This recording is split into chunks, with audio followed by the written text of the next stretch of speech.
Welcome everyone to the last day of our blockchain community day at EPAM. My name is Vipin Bopan and I'm a product manager at EPAM.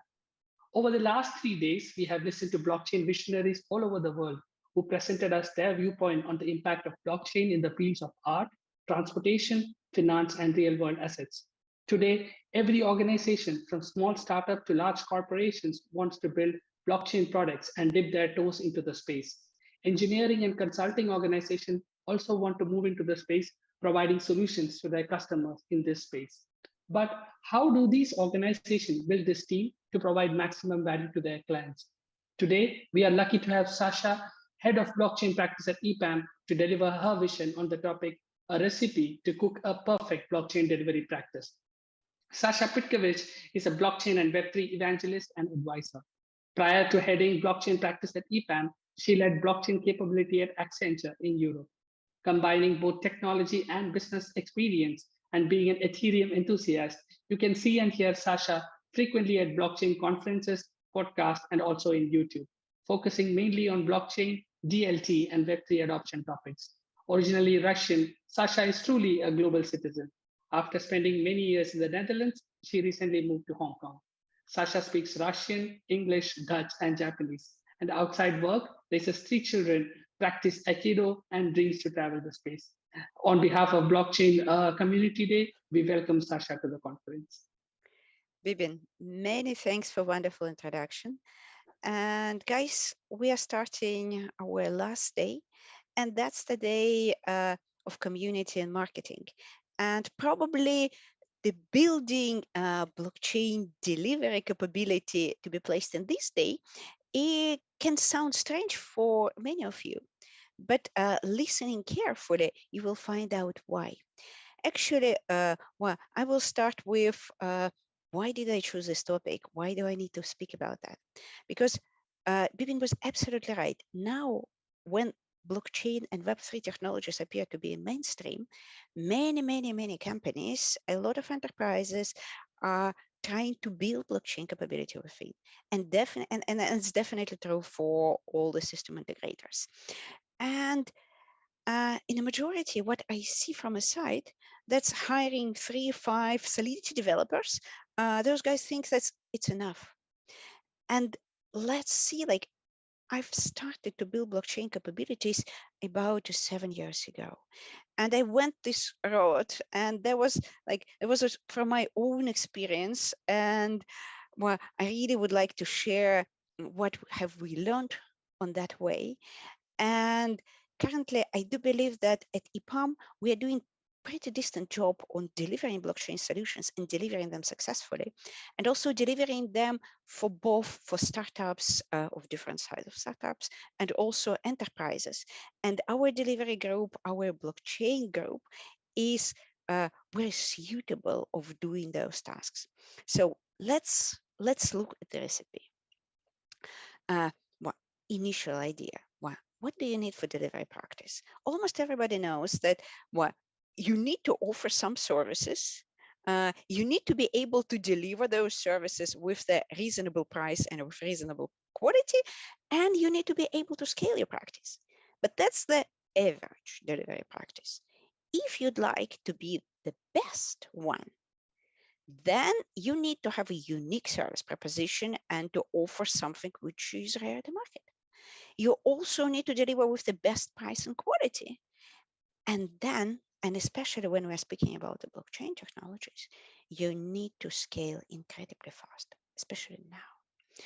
But let's see what challenges the chosen technology given to us. When we're speaking about the blockchain, we always know the complexity. First of all, the technology is still, despite the years of adoption, is immature.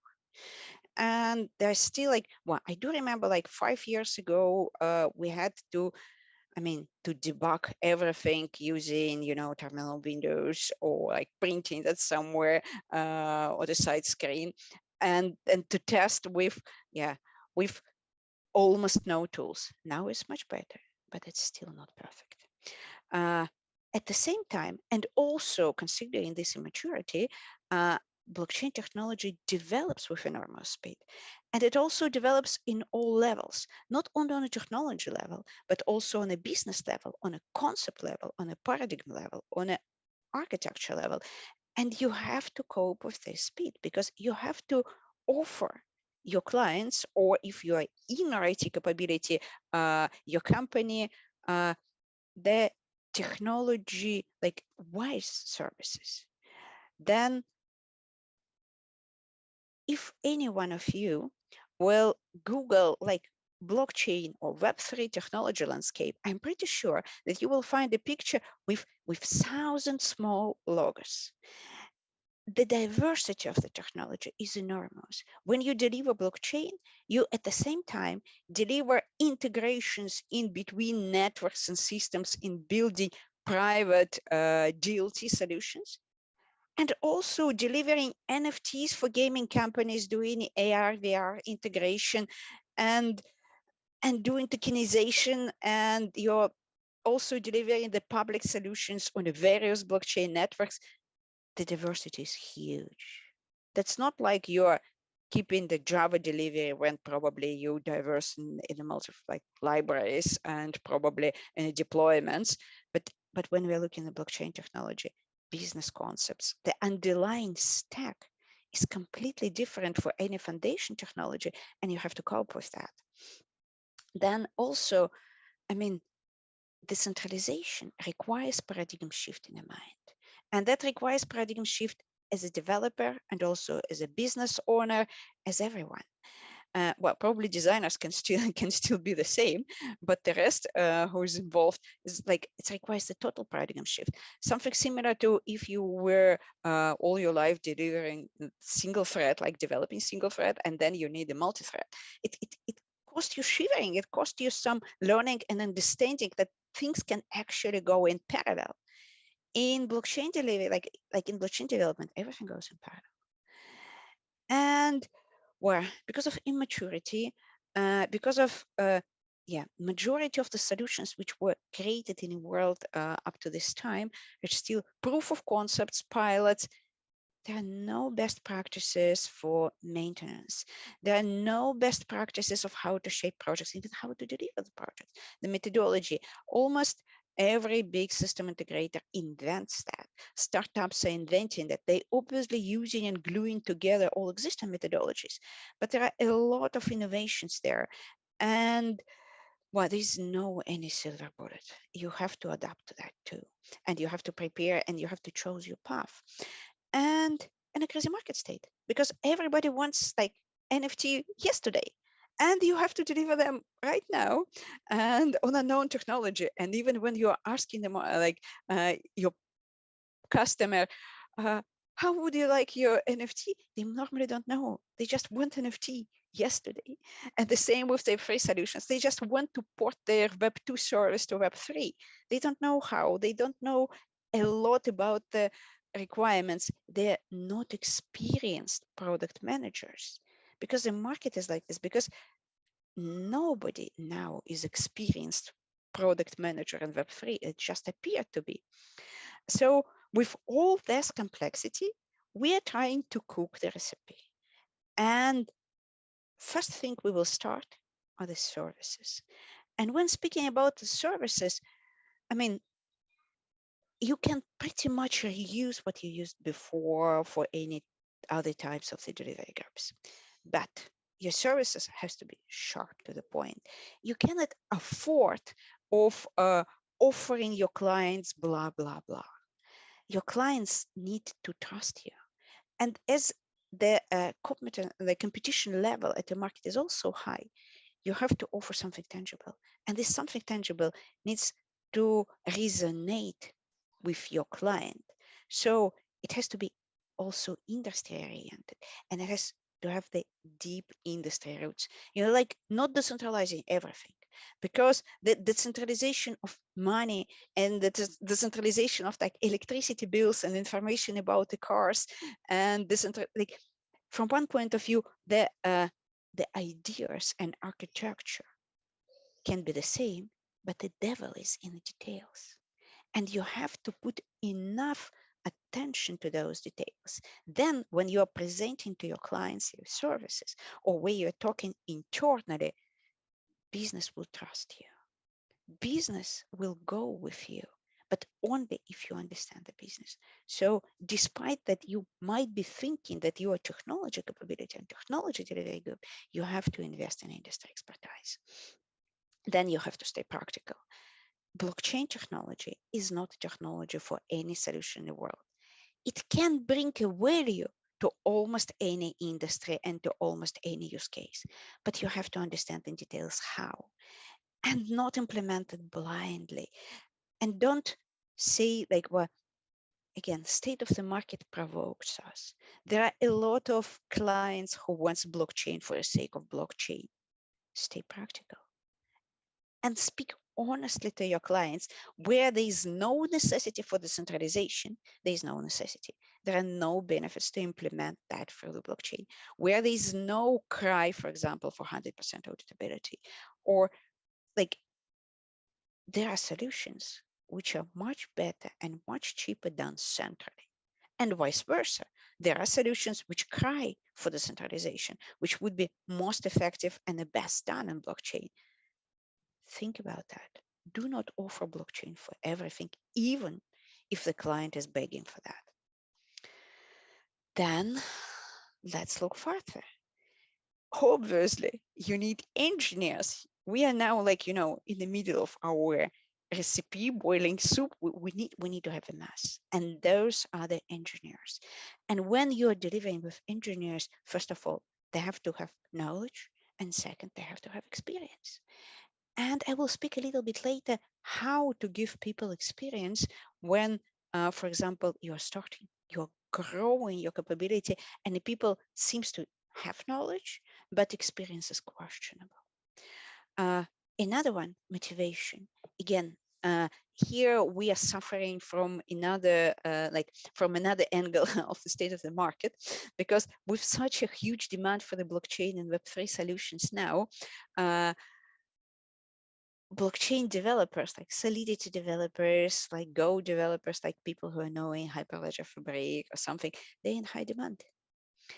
And a lot of startups trying to increase the speed of the delivery, they are hunting those people at the market. And being an enterprise, for example, it's difficult to keep those people. And also, like, you need those people to be motivated and to work to work with the desire on their projects. And that's difficult with the market. The only thing which you can do being an enterprise and not a startup, you can attract people with interesting work. Being a system integrator, you can attract people with the different work. Because if you are being stuck with a certain startup, you would for a long time do one solution.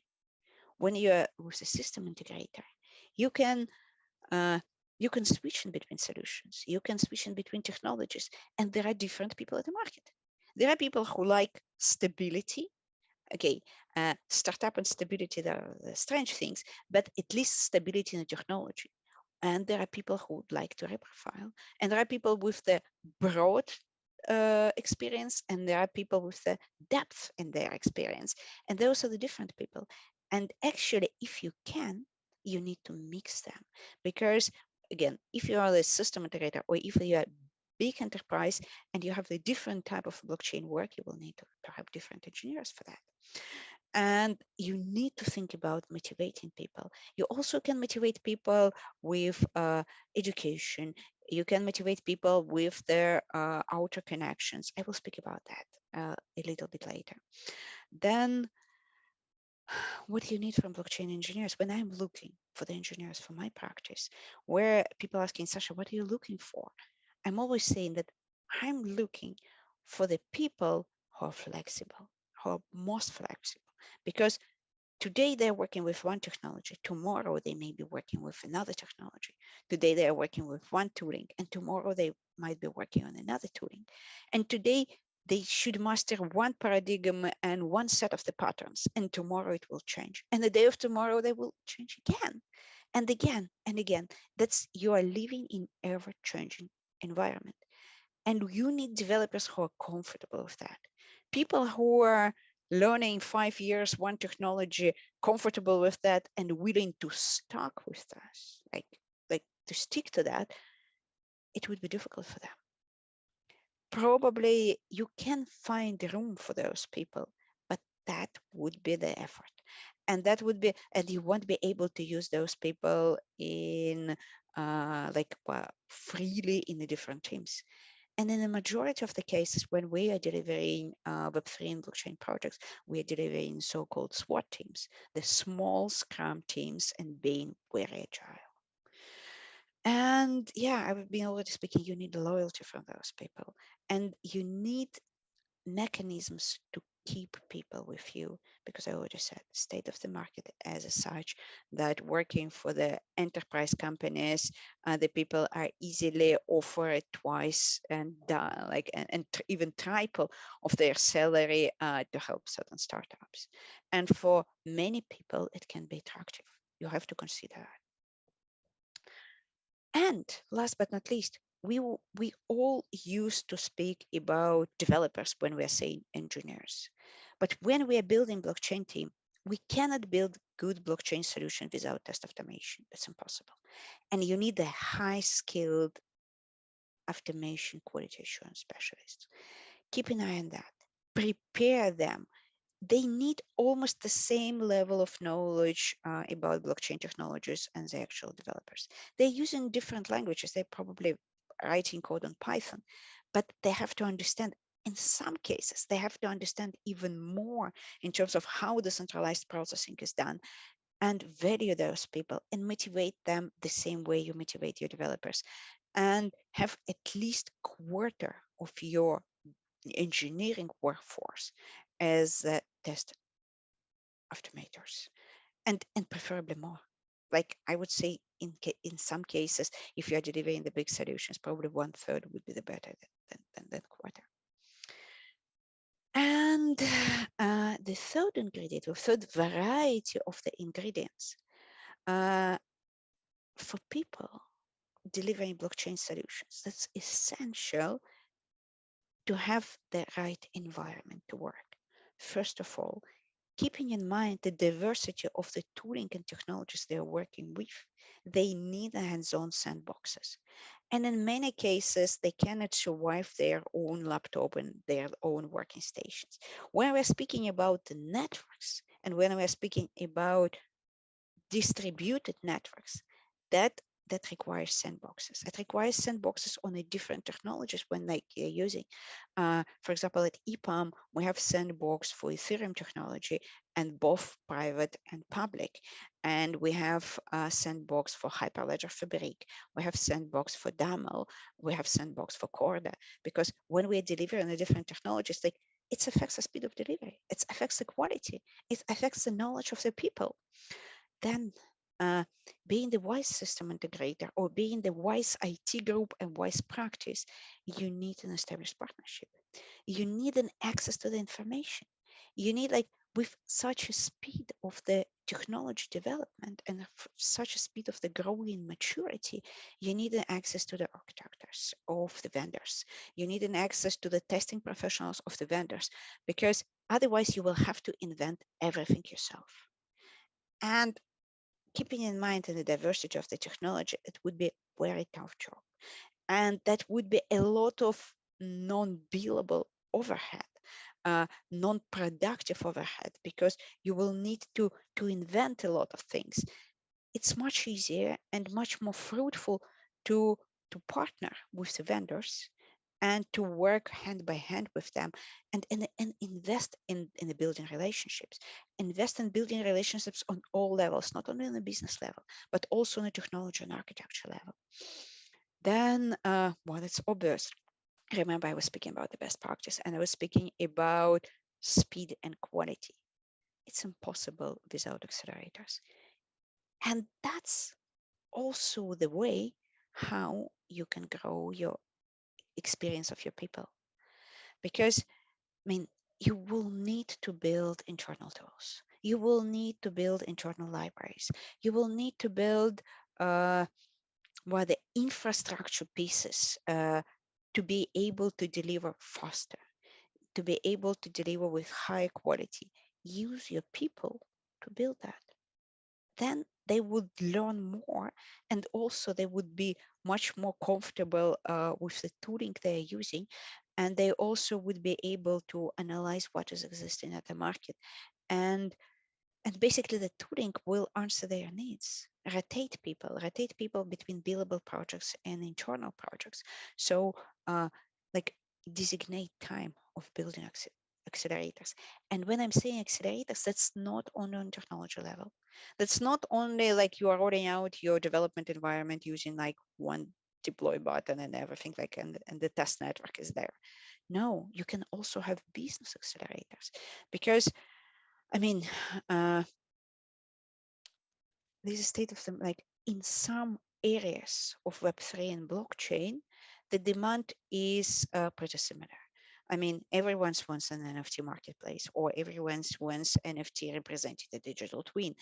And you can build reference implementations inside, and then just to configure them, reprofile them for the particular clients. The more accelerators like this you have, the faster you deliver, the more trust from the market you have. And build a methodology. Invest in building your methodology, because, well, first of all, growing your capability, the size of your projects will grow, and you probably can deliver 1 to 5 smaller projects working with the startups without a strong methodology assets. But currently, we do see rapidly growing demand from enterprises, and working with enterprises, having the necessity to integrate with the enterprise pieces, you will need to plan your work more accurately. You will need to report on your work much more clearly, much more accurately. You will need to be much more structural in your delivery, predictability of your delivery, and in your communications. And having the good established methodology and having people who know and who follow this methodology will help you a lot. And those were the 3 main ingredients. But now, like, I mean, you can cook almost any dish with the main ingredients, and then the spicing gives that a particular flavor. Let's talk about the spices. When you have engineers, when you have service proposition, when you have methodology assets, like enough technology, then you may add, and you will need to add that, and that's unavoidable spice. You will need to add consultancy, because because of the technology solutions will stay technology solutions. They mostly will stay proof of concepts and pilots, not even pilots, without the business side. And the paradigm shift required in the business side is such a huge that most of the businesses need guidance. And most of the businesses, especially on the enterprise side, need a significant guidance of building crypto economy, of re-engineering processes, because the majority of the businesses whole their life since establishment, we're centralizing everything. We're working with the centralized management, and then bringing live decentralized solutions. They need to manage them differently. They need, like, well, all those DAO paradigms, they needs to be first learned, then understood. And that takes time. That takes time, and much better, like, if you know the road, and your consultants can guide the clients through that. And that was for enterprises. For startups, it's slightly different. They probably and most likely aware about the crypto economy topics. They're much more fluent and much more adopted for decentralized processing, for like the processes, like they do have the right processes, or they have understanding how they needs to be, but they're weak on the legal side.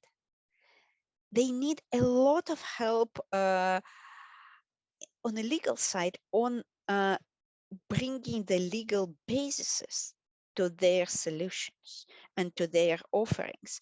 And they normally cannot work with the legals effectively. They just don't have skills. And the same with the, I mean, product ownership and product management is weak on both sides. And that's, again, there's a difference.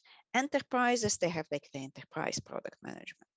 And they're not aware about the communities, about the centralized crowd management, about crowdsourcing. That's the new thing for them. For startups, it's vice versa. They can work with the communities. They're kind of robust and they can work with the delivery teams effectively, but they lack vision. Or if they have vision to build like the depth in between like high technology and high level vision, there needs to be well developed step-by-step product. And startups are lacking there. And startups are lacking in the methodology. Startups are lacking the methodology of working with their user base, of building their user base, of growing user base, or growing and diversifying their product after.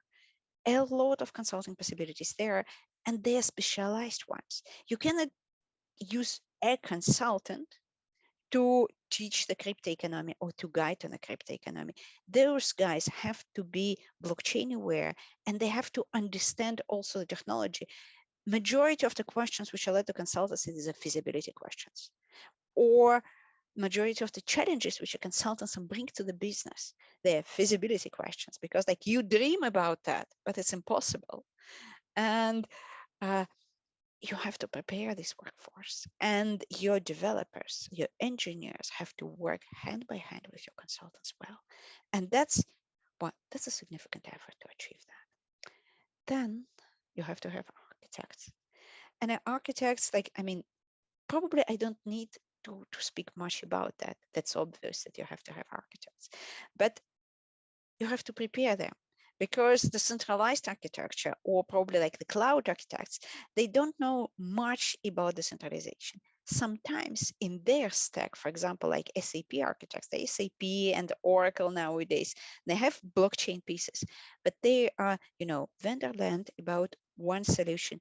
Those architects, when they know that, they don't have depth, they don't have variety, they are choosing from one, they don't have alternative. And you have to give them that. You have to give them experience again, and they have to look and compare. And use your architects to prepare your inner assets. Use your architects to work on the technology radar. I will speak about that later. But you can massively use your architects while building the practice. And that will give them the necessary experience too. It will give them necessary breadth and depth. And last but not least, probably the reason why I'm speaking about that today is marketing. I mean, I cannot imagine any public blockchain project without marketing. I cannot imagine any Web3 or NFT project without marketing.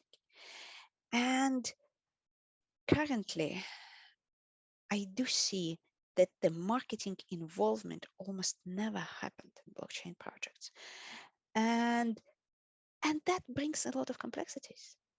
It brings like the situation where you have the perfect technology solution, but it's not flying because nobody knows how to use it. Nobody knows how to bring it to a market.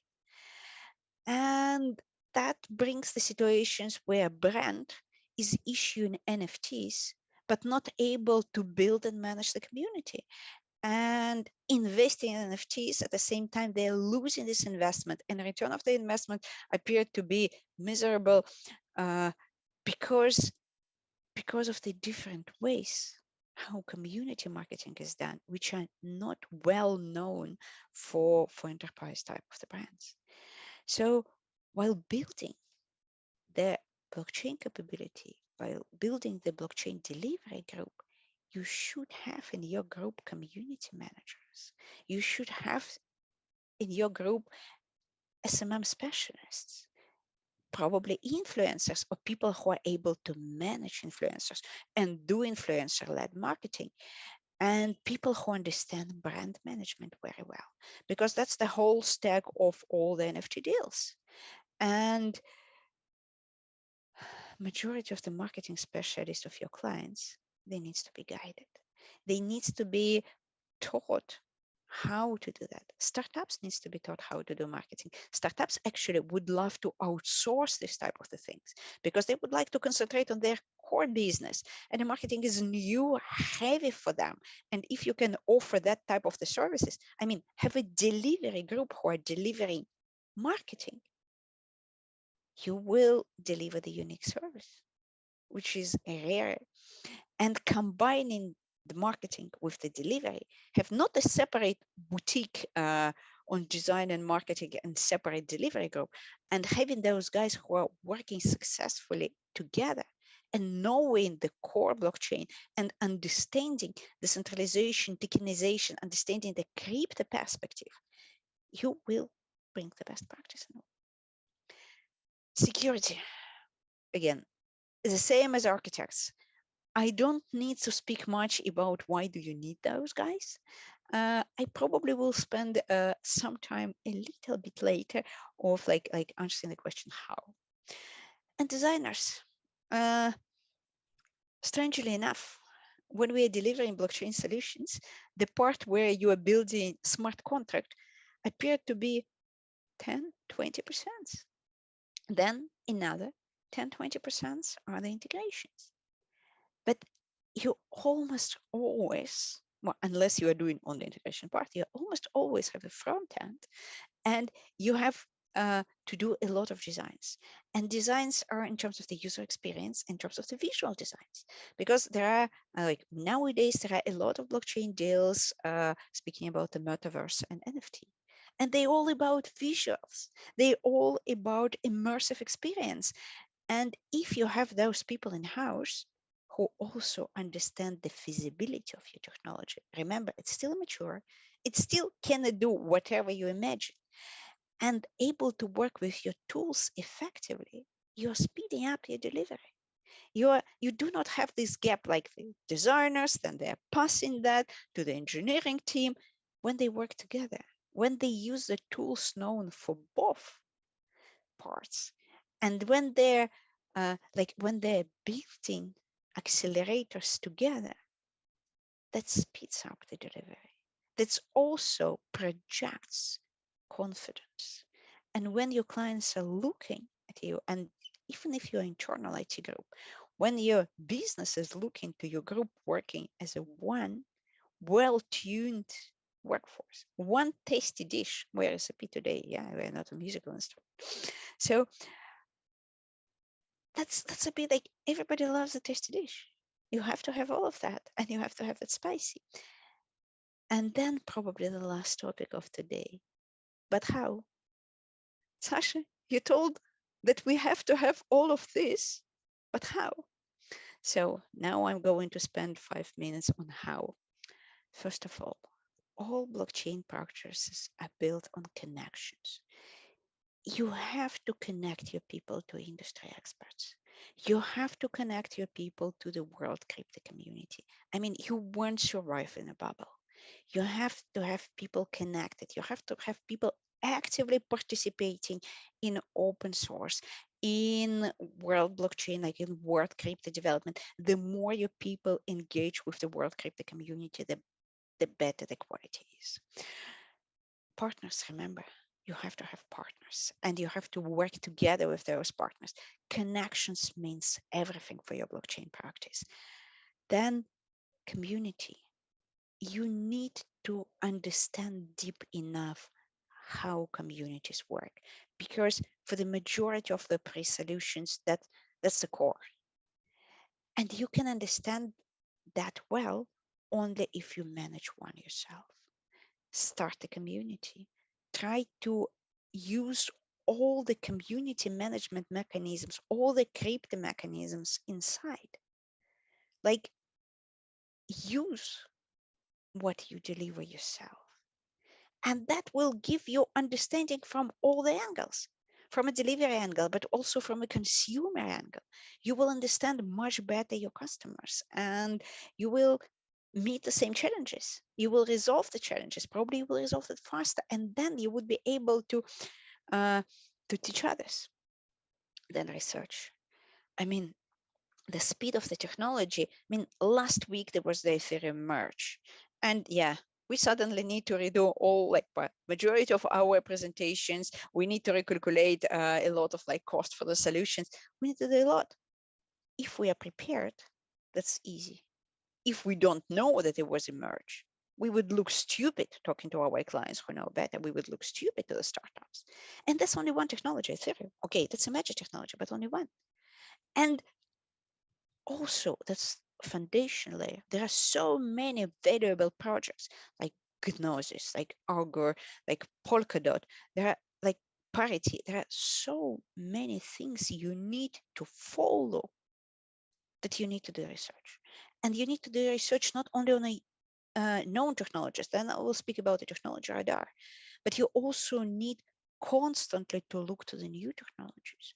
You need to constantly to look for new tools. You need to test new patterns. You need to explore new business paradigms. I mean, new financial instruments and crypto are being invented every day. You have to be aware. You have to spend time on research. Then when you do so many research, you have to keep your results structured and you have to go back to them regularly. In my technology practice, we are doing technology radar. We are collecting information on the technologies which are on our radar, and we are quickly scouting, like we're constantly scouting for the new technologies to be accepted on the radar. And as soon as the technology looks like perspective, we're starting to watch that, and we are collecting more and more information, and we're doing that constantly, and we're inventing, like we're investing time in that and effort, because otherwise our specialists would be outdated, our knowledge would be outdated, we will offer outdated services and outdated quality to our clients. With all of that, you also will need to train your personnel regularly. And remember, ability to scale. You need to develop your trainings, and you need to constantly improve your trainings, and you need to constantly increase your teachers. You need to become kind of a training company, and you need to motivate your people to learn. Well, some people say that when you start teaching something, you start knowing something well enough. I do feel that it's in many cases it's true, and we are massively teaching internally. Like every day of the year, we have at least 3 parallel running training programs on blockchain topics. I do believe that starting from October, we will have 5 in parallel, because well, we constantly need new people, but we also need to update our people knowledge. And I'm almost at the end of my speech. Open source, last but not least. Blockchain requires high quality of the code. Blockchain requires high standard of the code. And when you are like, try to open source as much as possible. Try to have all your people working some time, like spending some time of building open source solutions. First of all, that's good for the world. That's good for the people motivation. Second, it's good for the quality. It's good for your practice. And it's also good for the learning of the people on both on the technology side and also on the methodology side. And with that, I'm probably at the end of ours, like of my speech. And I hope that it started to be a little bit more clear now why I'm presenting on Community and Marketing Day, because I honestly believe that it's what is lacking for the majority of the blockchain delivery groups. Because I do believe that it's the impact of that is underestimated. And also, if we have clients now listening to us, or potential clients, or the clients of other delivery groups, guys, do not underestimate that. even if you're good in business, even if you're looking for the good technology partner, you still need to think about community and marketing. That's very important. Otherwise, your decentralized solution will not fly. Even if it's private and not a public solution, you still need to build the community of the users, and you still need to build some sort of the management. It might be centralized, but still invent of that. You still will need to sell that internally. And even that's called marketing. I'm finished. Bibin, do we have any questions? Thank you so much, Sasha, for your talk. The good thing is that the deck and your presentation was so crystal clear and so easy to understand that I would say that a few questions that we have has already been answered, but then still let me just forward you the questions. The first question is, isn't it difficult to advise a client on not to implement blockchain solution as there was no value in implementing it? Sometimes, yes. Sometimes the clients are coming to you saying, no matter what, we want a blockchain solution. There are such clients, and you have to prove, because when you're saying like there's no value or it's impossible, like once a day I had a client who was asking about distribute like the transaction which has parts in real money and loyalty points which the client wanted to be a crypto. And that was like the buying coffee or something and like preordering, then picking it up. And my question was, okay, wonderful. But what are you going to do if you will need to return the money back? Are you going to return crypto back, which is not the very wonderful operation, speaking about the volatility and like how we are going to proceed that? And the client say, oh, we will forget about the crypto part. I was like, what about, like, I mean, you have to look into details. You have to have experience, because from like from the top view, it looks like, okay, that's just loyalty points. You probably can forget about that.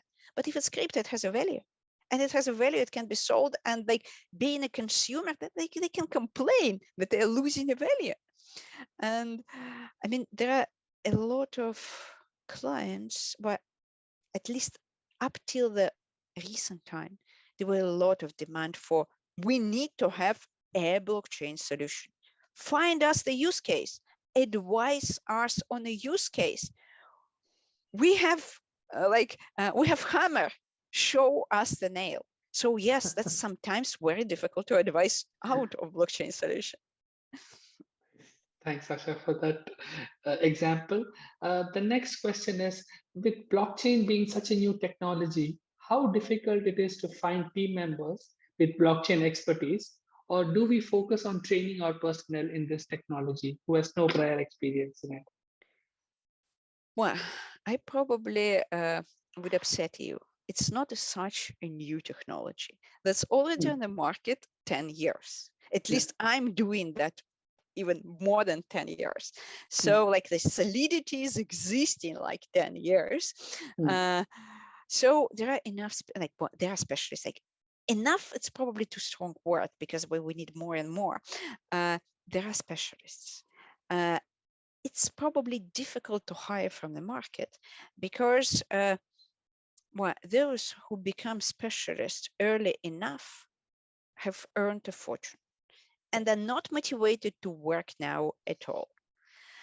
So you have to deal with kind of the newcomers. And the newcomers probably do not have that depth, which needs to be probably like if you still need like solution.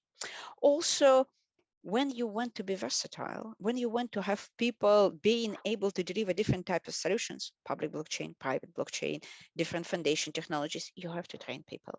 Majority of people who are coming from the market, they're not that versatile. And you have to optimize your workforce anyway. So I would say I'm focusing on both. I'm trying to hire like medium level from a market, because the most experienced impossible, and I'm teaching them a lot. Perfect. I think that's what people within EPAM and as well as outside EPAM want to hear, who's interested in this technology.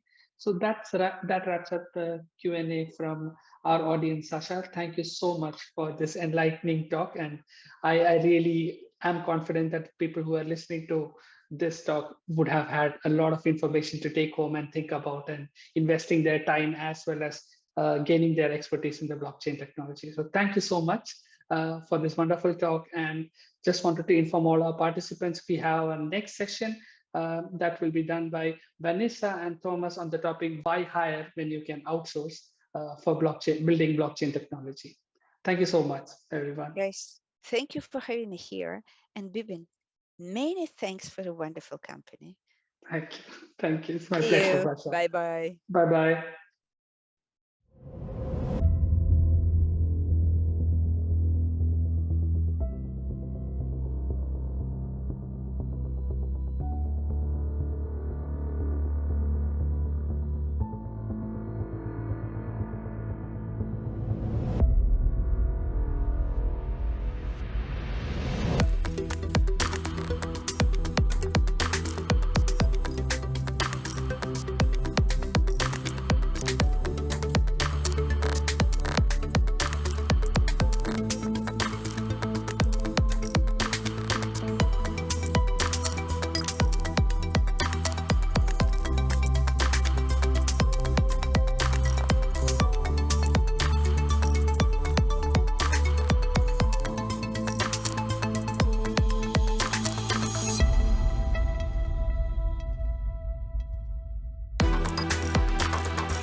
Good, good morning, good afternoon, good evening. Welcome to already the last day of the Blockchain Community Days. We hope you've been enjoying the program so far. Few rules of housekeeping before we start. Please note this session is being recorded. The talk will be about 45 minutes with some time for questions at the end. You're more than welcome to share us your questions during the session though. Please use your name and avatar for easy identification. We will follow up on any unanswered questions after the session. Then, it's my pleasure to introduce you the topic for the next hour, which has all to do with sourcing your All-Stars team and getting the ball rolling over the go-to-market playfield towards that MVP call for that Web3 or NFT product. Let's switch to Vanessa Barameda, Business Development Manager at X3, a supplier of contract-based software development expertise based in the Philippines, with a view on what outsourcing can do for businesses in the blockchain and Web3 space. Vanessa, the floor is yours. Thank you, Thomas. Thank you very much, everyone. Thank you, EPAM.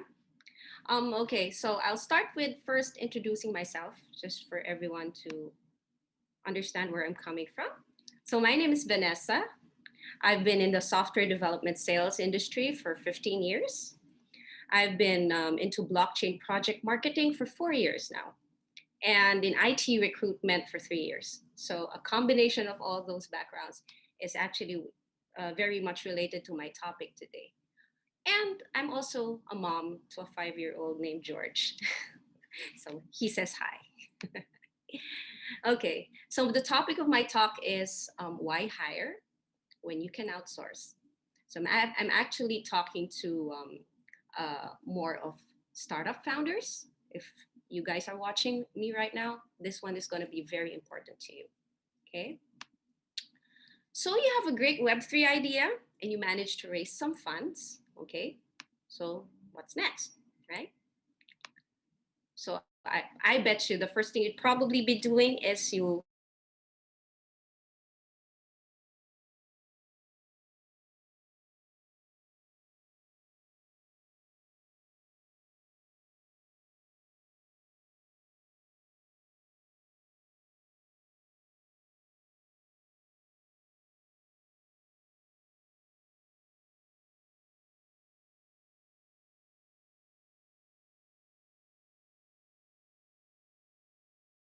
Guys, I think we lost Vanessa.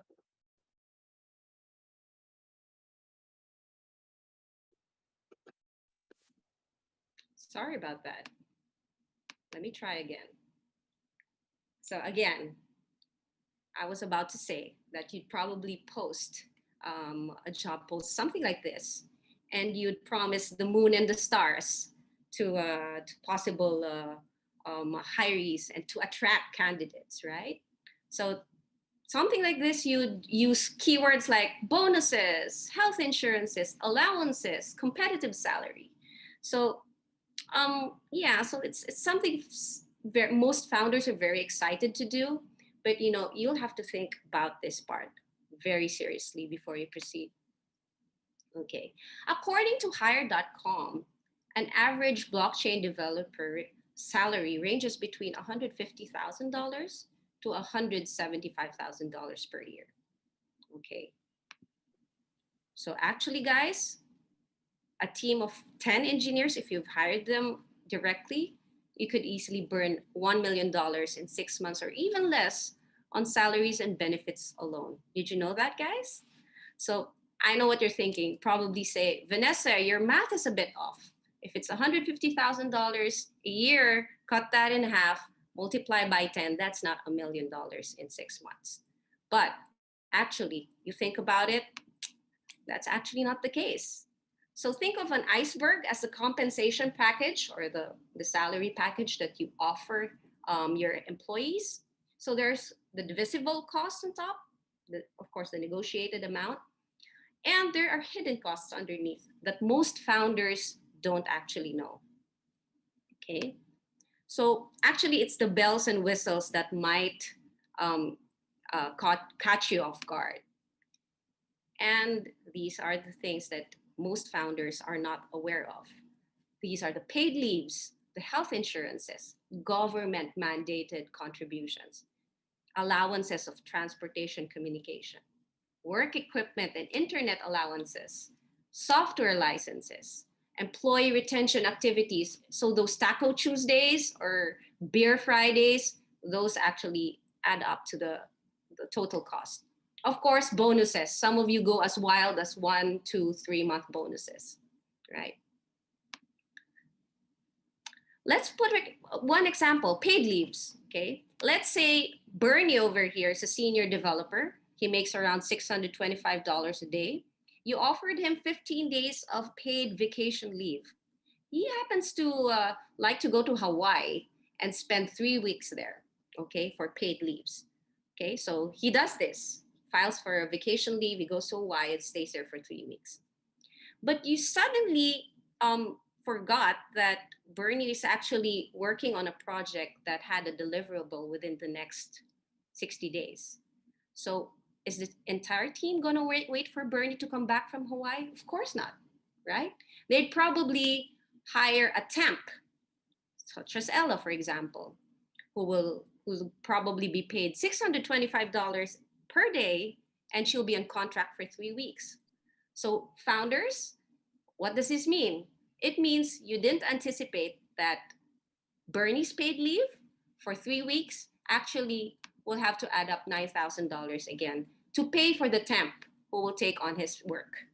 So those are some of the hidden costs you wouldn't have anticipated at the start. Next, health insurance. So according to the Kaiser Family Foundation 2020 Health Benefits Survey, an average annual premium for an employee family health insurance is around $21,000. And the employer, or again, the company who employs the direct hire, shoulders 73% of this, which is around almost $16,000. Okay, so again, that's one of the things you need to consider when hiring directly. Next, work equipment. Again, you forget this. A lot of people forget that when you hire someone, you have to provide work equipment. So this is a super conservative example. Laptops, for example, that cost $1,000. This is the most basic specs for an office worker. But if you're into special projects such as that use AI, for example, or you work on the metaverse or AR, then you'll probably need more powerful equipment, and that ain't cheap, right? So for this example, for the benefit of this presentation, let's just say it's $1,200 for a laptop. It all adds up, let's say $2,000 easily for work equipment. So the 3 examples I just showed you on the bells and whistles, let's try to add them up, okay? So the paid leaves is around $9,000. Health insurance is around or almost $1,600. Work equipment and internet connection is about $2,000 per year, okay? Add that up, that's $27,000 on top of your negotiated salary. So what does this mean, guys? The negotiated salary is not actually what you're paying out. You actually have to add at least 30% of that as your fully loaded cost. So remember my question earlier that why you'd probably burn $1 million in 6 months if you hire 10 blockchain developers immediately? That's because of the fully loaded cost. Okay.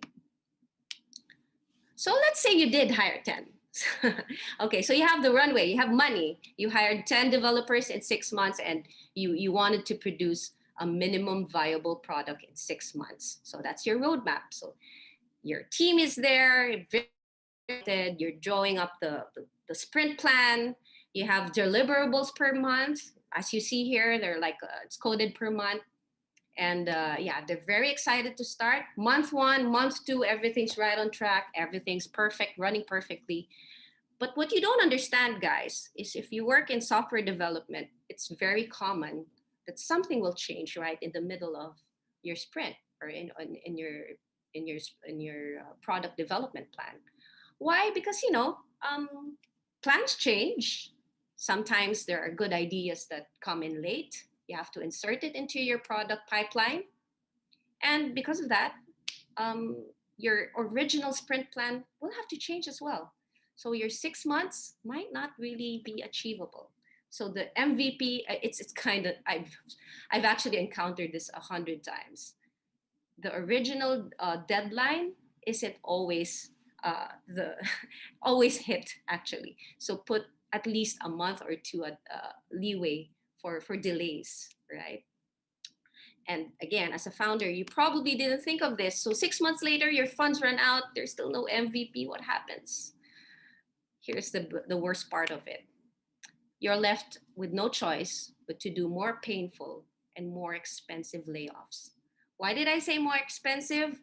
Because guys, when you let go of people, you have to prepare for severance pay and retrenchment compensation, which again costs money. So if you're bankrupt, you need more money to lay off people. So again, if you don't, that's going to give you a lot of trouble. So you'll have payables, unpaid suppliers, labor cases, especially for disgruntled employees who haven't been paid, legal issues with the government. And sadly, if this all piles up and you don't find the means to solve it, you might be forced to put your project into a screeching halt. And that's very painful, especially for a founder who is very excited to come up with your project, with your baby, right? What you should have done as a founder, the smartest thing to do, you should have spent those precious 6 months on functions that matter, such as fundraising, marketing, forging valuable partnerships for your project, networking, fixing your go-to-market strategy, your tokenomics, PR, networking that would introduce you to more valuable partners and potential investors. So this is actually where you should focus on, because this is your baby. You are the owner of your project. Nobody else is the best to represent your project but you. Okay. So remember that the slide that I showed you on the iceberg slide. Actually, if you notice, the bells and whistles, the list that I showed you, all point to the middle part of the iceberg. What you don't see are the bigger chunk of the iceberg, which is actually wasted time of founders, which is very expensive. Why? Because nothing more expensive than a missed opportunity. So as founders, if you didn't get to reach the right partners or forge the right partnerships, get more funding that's needed for the following iterations of your project, that's really the missed opportunity that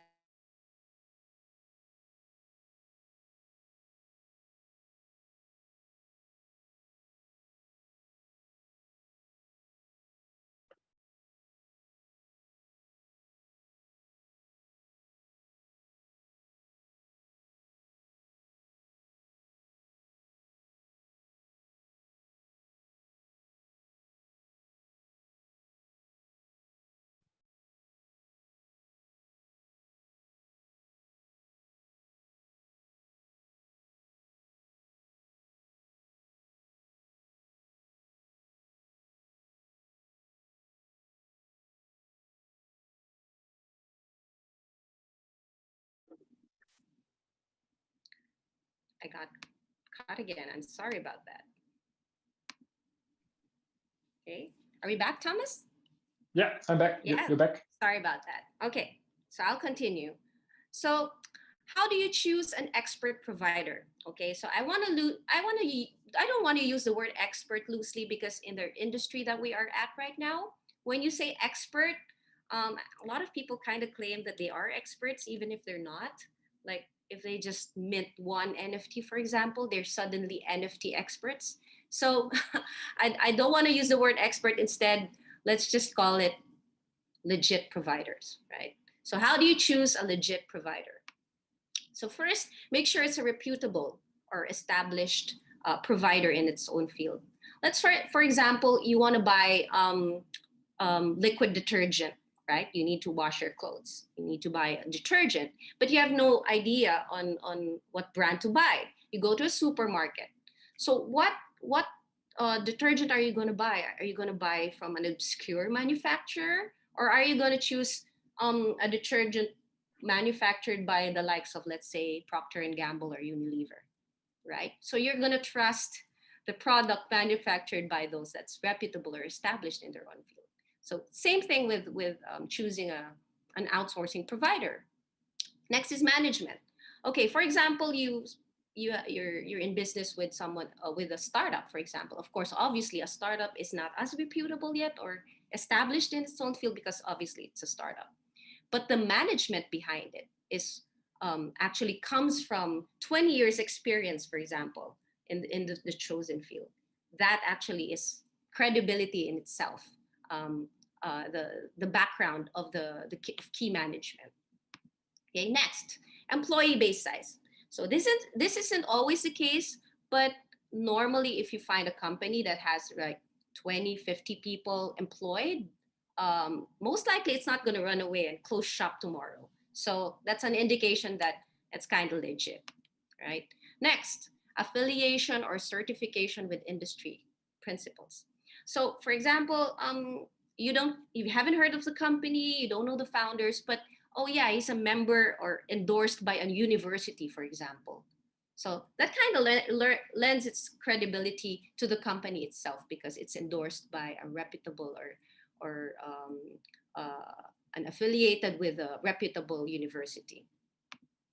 Next, track record or portfolio. At the very least, ask for a portfolio of past work from the company that you plan to engage in. Why? Because the projects that he or she or the company that you're planning to tap, the projects that they've probably done in the past is an indication of what their capabilities are. So this is quite important. Thomas, are you still there? Yep, Yeah, I'm still right? there. Yeah, Okay. yeah, I'm still alive. Next, thorough in approach or documentation. So if you're meeting with someone and then they would answer you with, yeah, we can do everything that you just told us. Yeah, we'll deliver it by next week. And then you don't see any documentation or there's no like, you don't sign anything. That's red flags there. An established company or a reputable company will be very thorough when it comes to documentation. Because, you know, I mean, if you outsource work and we turn over the work back to you, you have to make sure everything's covered, everything's documented.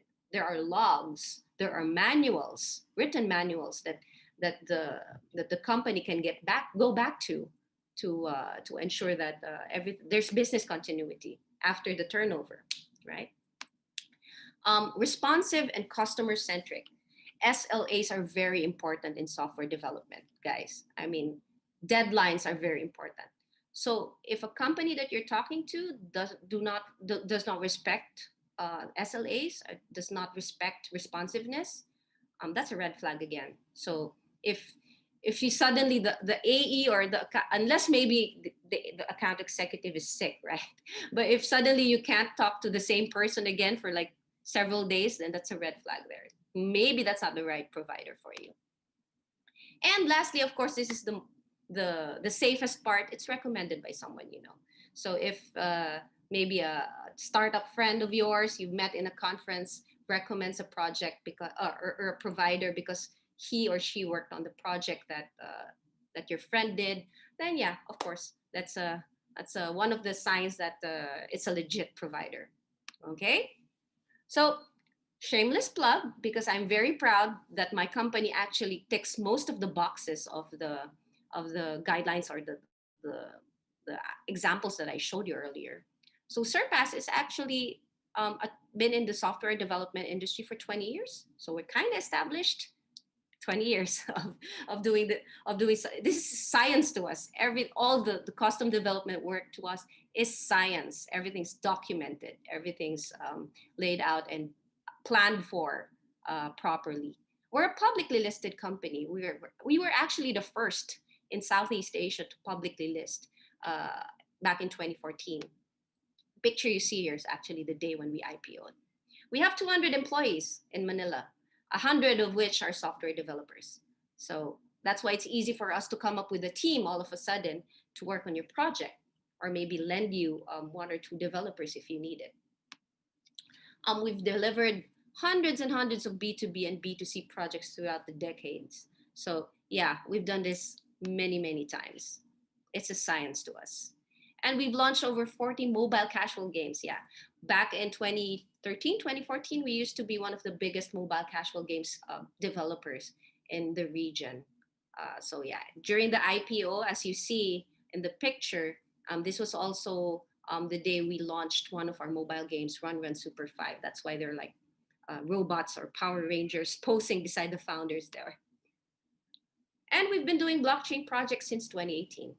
So we've been doing this. We've handled a lot of startup projects, as well as those that are already established in the industry. So we don't actually discriminate on the project size. We do both MVP or minimum viable product, or maybe a module of a big platform. Okay, so the last part of my presentation is the benefits of outsourcing. Okay, so this is kind of what to summarize in your head why outsourcing might be the right solution for you. Okay, one is you only pay for worked days. Yep. So if you hire that a developer like Bernie, for example, and he goes on vacation for 15 days, you have to pay for him because it's part of his contract. Whereas if I provide you a developer and he doesn't show up tomorrow, I'm not going to charge you a single dollar because he didn't work, right? I will only charge you for work days. Next, you don't need to handle all HR related stuff like payroll, health insurance, payments, nothing. So it's all part of the service that's provided to you by an outsourcing company. Equipment is normally provided by companies, unless of course there are special or powerful computers that are required to do the work. Then yeah, most likely you'll have to provide it. But most of the outsourcing companies right now, they provide the basic equipment. Dedicated single POC, that's very basic for any service company. They should always assign one single point of contact, or like maybe an account person assigned to you for all your concerns. And this one, I'm not quite sure if all outsourcing providers can offer this, but I can only speak for my company. My company being a software development company for 20 years, we have senior consultants who've been with us for many, many years. And we don't just monitor our employee performance, we also provide support. So that's an added value to your project, because we've been doing blockchain projects for years now. And if you're a startup, we can actually give inputs. Like if you explain to us what the project is about, and we could give suggestions based on our experience and based on what's the industry practice. So if you're not happy with the work, you can always demand a replacement. So that's like a guarantee for performance. Okay, and best of all, there's no strings attached, no legal headache. After the contract ends, if for as short as 3 months, for example, if it ends, you have no worries letting go of the person that you outsourced. That person will just simply go back to our pool of resources and ready to be deployed to another project or assigned to another project. Okay, so I hope this presentation gives you some insights onto on outsourcing. I hope it makes you think if this is the right service for you. If it is, well, please contact me. Here are my details. You can email me at van@surpass.com or telegram me. This is my Telegram ID. So that's it. Thank you, guys. Thank you, Thomas. Thank you, Vanessa. Right. So I'm ready for your questions. I've checked the chat. There's currently no questions I'm seeing in the chat. All right. Sorry about the being cut several times during the presentation. So yeah, but that shouldn't matter. You got back. You got back in the session very quickly. We spoke before the session about the business activities you're involved in. And during the session, you also indicated that Xerpas is both in, call it, say, traditional IT projects, for instance, like e-commerce, and say recently moving into the digital ledger technology Web3 Web3, space. yeah. So do you see any differences in the way projects are being done, maybe methods and procedures, the dynamics is, could you elaborate The a difference, little bit yeah. that?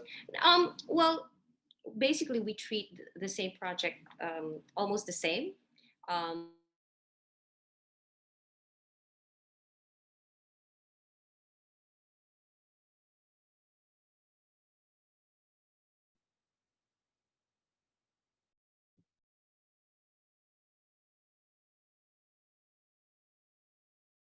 I think we lost Vanessa.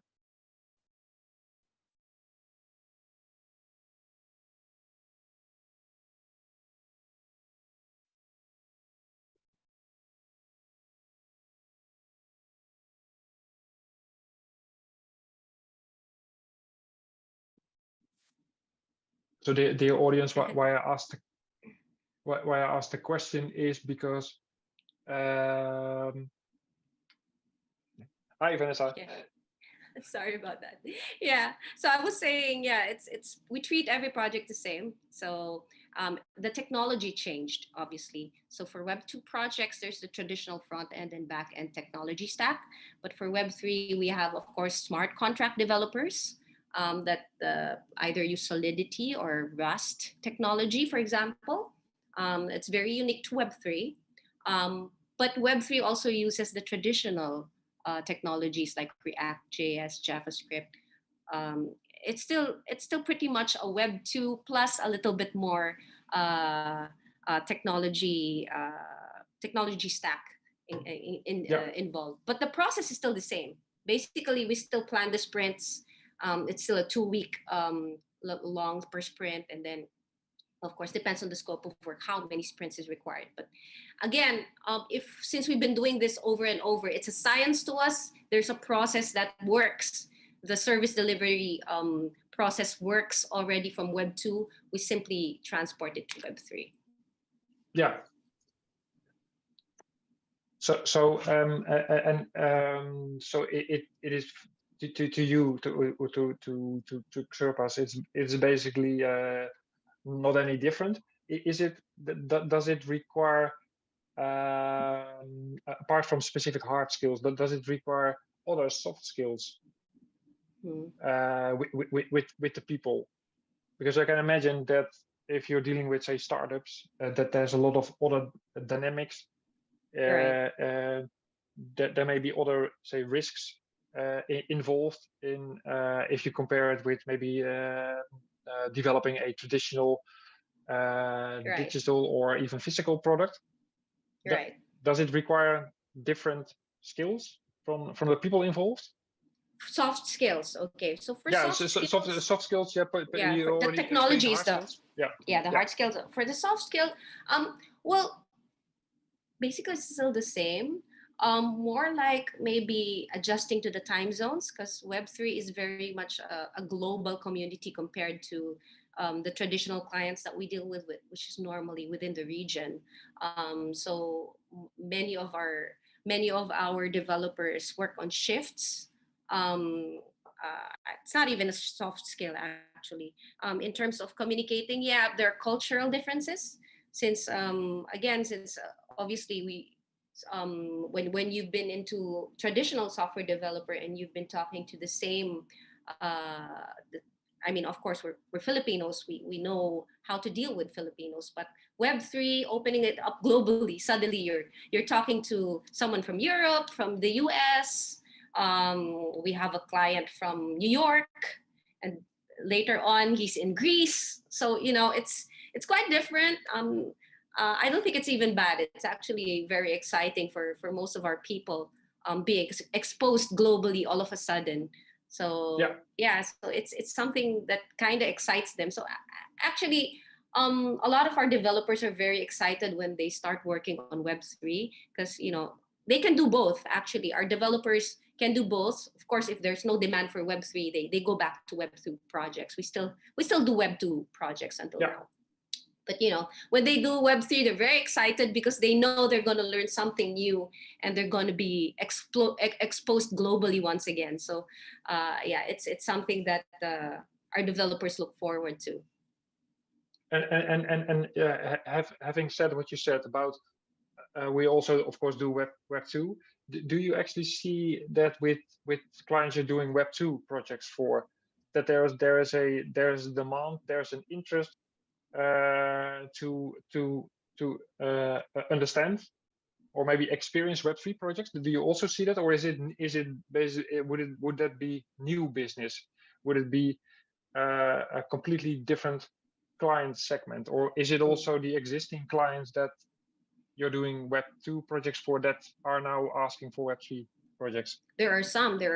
Obviously, the more traditional companies are very wary of getting into Web3, especially if there's no need for them to get into Web3. But we do have clients who have actually been inquiring about blockchain technology and how it can help their business.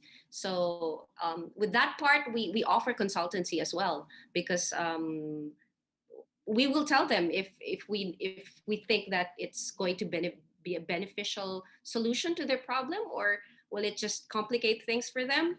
So yeah, it's to answer your question, there are some clients who are interested, but most of the traditional enterprises that we do Web2 work for are still kind of conservative until now. So yeah. So right now there's a thin line in the middle where there's a crossover, but yeah, mostly it's separate. Web3 has always been startups who enter in a Web3 mindset already, versus big traditional companies doing Web2 are still kind of stuck in Web2 until now. Yeah. No, so on the EPAM side, as far as I can see, we also see that we do see big corporates that are interested in the space. That there is this fair basis of not wanting to miss out on some development. So if your competitor is doing it, you also want to do that, or at least have tried it to maybe to build up some experience. But it is indeed usually new companies entering the market with a very kind of bespoke maybe a business proposition. Yeah. No, interesting indeed. I checked the chat. There is still no questions from other people in the audience. Yeah, maybe an odd question from my side. So, what would you, as someone from another company, ask the people from EPAM, a company like EPAM? It's maybe not an odd question. We are of course also an IT provider, but would you have a specific question for us to think about? Okay, you're also involved in the space. We are also doing say products, some staff augmentation. So you provide. Do you have a recommendation for us? So you also into staff augmentation? Yeah, usually projects, but okay. So sometimes it starts at staff augmentation, and then yeah. So which markets are you guys strongest in EPAM? It's also say digital engagement, financial services. Actually, all the known the known verticals. Right. I mean, which countries are you servicing most? Also globally. Globally as well. there's no more boundaries. Actually, you're right. No, there's actually no boundaries. No, so it's but do you have maybe some recommendation on, okay, you should not forget about this when you engage in this space? So maybe some personal experience you had, or Right. So I guess for the staff augmentation side, actually, so the communication is key. So especially if your people are working remotely, it's important that someone else from your team also knows what's going on with the resource that you have deployed, so that if in case the client has something to say or isn't actually saying clearly to the resource that you provided, at least like a single POC. For example, in my case, I'm usually the single point of contact for a client. And although I'm not a developer, so I don't really know exactly the tasks that are being assigned, I kind of get feedback from my client constantly on whether the resource is doing okay. So it's more of like a health check to know like whether is it something that works for them, or maybe you should replace your resource. So that's very important, especially for the client. They'll surely appreciate that, because checking in on them and making sure that the quality of the quality of work being provided to them is of standard, of course. And it's something that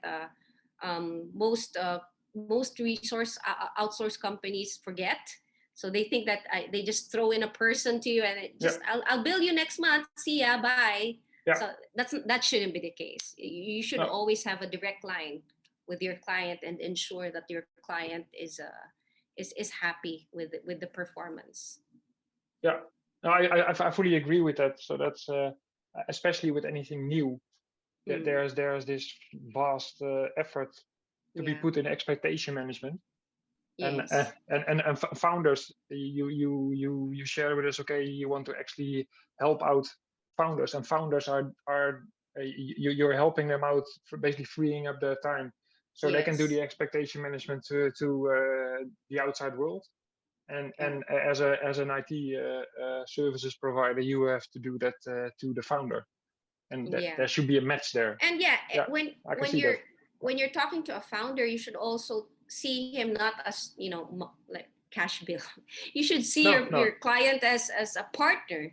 So actually, if there is something that you could contribute to the benefit of the project itself, being someone from the outside, that it's best to tell your partner what you think, and make suggestions, so you could help him, because our clients also, when they outsource, it's more of like they're seeking help, right? They're seeking help from expert providers. So giving in your input about the project is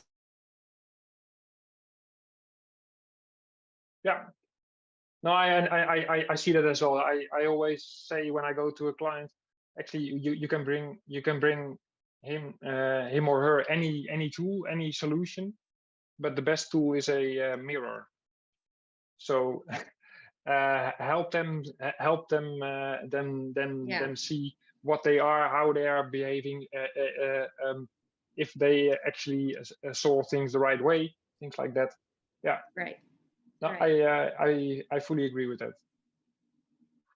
Checking the chat one more last time. There is no additional questions. So I think if it's all right with you, Vanessa, we can close this session. Right. Okay. I want to thank you, and of course the audience for their being with us, and you, Vanessa, for sharing your story. Thank you, Thomas. No problem. Well, it was a pleasure. And if there's any other questions in the chat, you can ask them in the chat. Right. And we will follow up with you, and then link them back to you, Vanessa.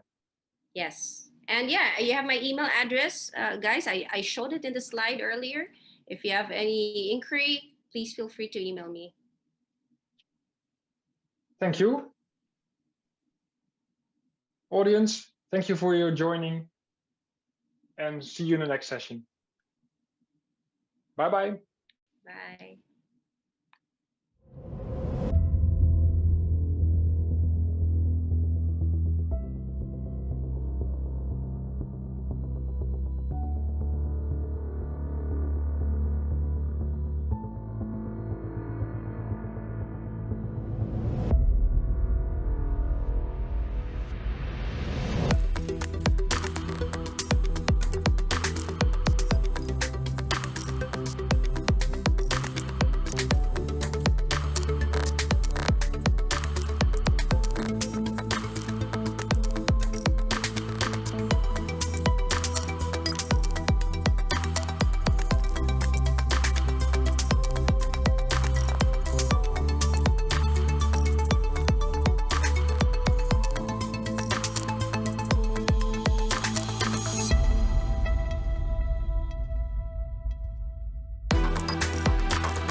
Hello, everyone. Welcome at the PAM Blockchain Conference. It's our fourth day of the conference already, and I hope you enjoyed. I hope you got some insights and maybe found new experts for your projects. And I hope maybe you found some friends here. And let me introduce our next guest. It's Alek Talipov. He's an expert in creating IT communities and all kind of communities in general. He likes producing different events, hackathons, for example. And this conference is also one of the things he was responsible for. And we are all very grateful to Alek and his team for this conference. So let's welcome our guest. Hello, Alek. How are you? Hi, Lisa. Nice to see you, and very glad to be here. And of course, happy Friday, everyone. And today we are talking about unlocking the power of community. As Lisa said, my name is Alek, and I'm currently working as a senior community specialist at EPAM Systems. And namely, I'm working with the community of blockchain professionals, which is open for everyone, not only for EPAM. And previously, I had some experience in running startup communities and product analyst communities, and worked a lot with managing content and different content for technical audiences. So, yeah, I'm going to start from afar, but that's not going to be very long, just to make an intro on some theory about developer relations, first of all. And then we will go to community goals, different formats, solutions, and some other aspects as well. And at the end, we will have a Q&A session. So feel free to leave your messages in the live chat. Feel free to ask any questions, and we will come back to the live chat at the end. So, okay, now in the world of IT, there is a new communication-based direction is being formed. And I am starting with the definition of developer relations, and literally the name says for itself, and it speaks the definition. And developer relations are the relationship with developers, or maybe some interaction between the developers. To make it even more simple, you can see the formula on the screen, which means that DevRel is a synergy of engineering, marketing, and community. So you probably haven't heard this term before, but nowadays it's a whole separate area that exists within the industry of technology, within the industry of IT, and tech PR as well. And people always confuse us with HRs, and which is wrong. And what makes me laugh that sometimes people even confuse us with recruiters in some cases, but that's false as well. And to understand it better, let's have a look at this slide, at this diagram. In a broad sense, this area is responsible for building relationships between a company and an IT community. I think that initially DevRels were engaged in the promotion of products for developers, but a little later, DevRel as a function began to be used by different businesses to work with the company's brand as well. And so why did developer relations take shape in such a separate and big direction and field? That's because setting up communications with developers and with the world of IT as a whole is a big problem nowadays for business. And today, DevRel solves many business problems, many issues through communication with communities and creating new ones around a certain product or a certain technology. For example, we are coming together around the technology of blockchain. And today, today we can find different skill sets, and this branch of developer relations is divided into three other elements. And here you can find this diagram, which explains the main components of developer relations, which can be divided into elements of community management, people, in brackets, developers experience, and developer advocacy. These terms can sound very new, and the need for developer relations most often arises in companies uh, that focus on creating certain services, maybe, or products like which are made from developers and to developers, so to say, peer-to-peer combination.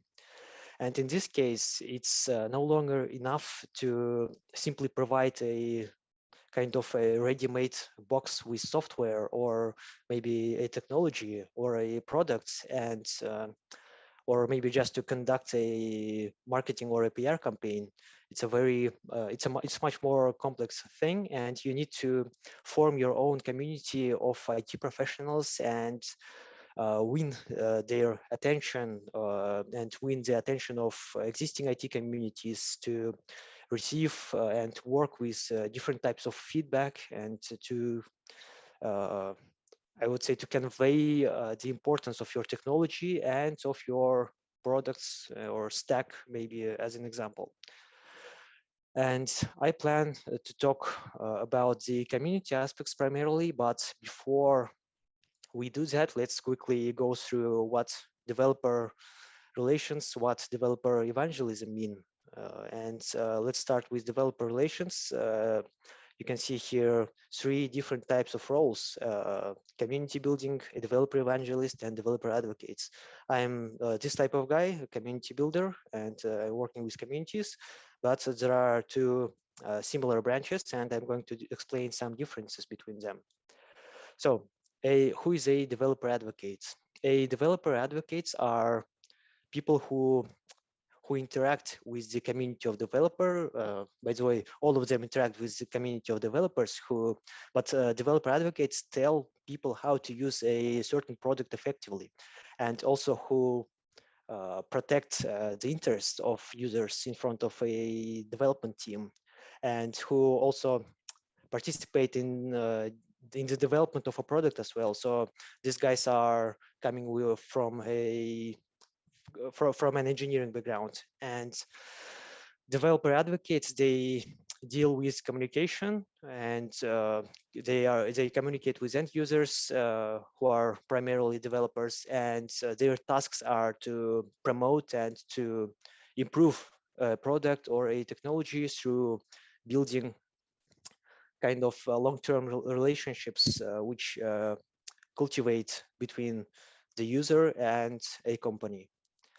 And often, very often, their work can be associated with public speaking, training, a lot of networking, and it requires not only a high level of technical knowledge, but also some empathy and emotional intelligence, and the ability to put themselves in the shoes of a user, kind of. And such advocates, they directly influence the development of products, and they also make different suggestions for changes, and they work closely with the product team. For me, for example, as a community manager, I don't do that things. And the main focus of the developer advocate is to create some technical content for engineers and working with feedback from the IT community. You remember I told that these guys are coming from engineering, and they can speak the same language with engineers and produce lots of technical content. And almost always they are former engineers with good soft skills, and but it sometimes happens when maybe some PR, marketing, sales, or maybe HR guys who are feeling pretty advanced in engineering and have some understanding of engineering and learn something new. They have seriously upgraded their technical skills, they also sometimes come to this position, but that doesn't happen too often. And the second one is a developer evangelist. And these guys are promoting the product to a wide audience through participating at conferences and maybe producing some content for blogs in technical media and creating recognition and creating a community around a certain product. And very, very often these roles of advocate and evangelist, they are confused and combined, but they are not interchangeable, I would say, because an evangelist, he's a speaker, he or she is a speaker. They are kind of mediators between a company and its employees and with some external audience. They usually speak on behalf of the company. They speak at conferences, meetups, blogs in tech media, and they instruct user developers on how to best use a certain product. They talk about different benefits, opportunities, and they also explain how a certain product, a certain technology stack or service or a technology, how it solves a certain problem for a business and help the developers do their job. And I always wondered that at first glance, a tech evangelist is very similar to a developer advocate, but in fact, it's the evangelist is much more about selling a product than interacting with the community on technical issues. And their main goal is to make pure propaganda, I would say, about their product and to form an agenda about their product, maybe some new product areas. And most often, technical evangelists are needed for new directions in the industry. Maybe there's something under hype and some new products, some innovative products are released. And when it's necessary, they explain what problems the product solves and whom it can be useful. These technical evangelists are also focused on speaking to business audiences and conferences, and maybe hosting some meetings with CTOs, even with CEOs, to shape and to convey to the audience the importance about a particular technology and the product, maybe for the whole industry. And the third one, as I said, I belong to this group of people as I serve as a community specialist. They manage and grow certain community around the product, and they are needed to organize its work and give an impulse to its speedy development, I can say. And while the efforts of the people above are focused on working with communities around the product, all three of them work with communities and they work with technologies, but there is always someone who has to manage all of that organizational processes. This person organizes and supports the community, and he helps to develop it and to give some impulse to move forward. And of course, it requires a very similar skill set, but these guys are usually not that good in the engineering, and they don't write code, and they usually don't speak the same knowledge, the same language with the developers. But anyway, they also should have a pretty good command of what they are doing. And that will help them to make some interesting contents, interesting events, and excite their audience. And community builder always accompanies this communication process.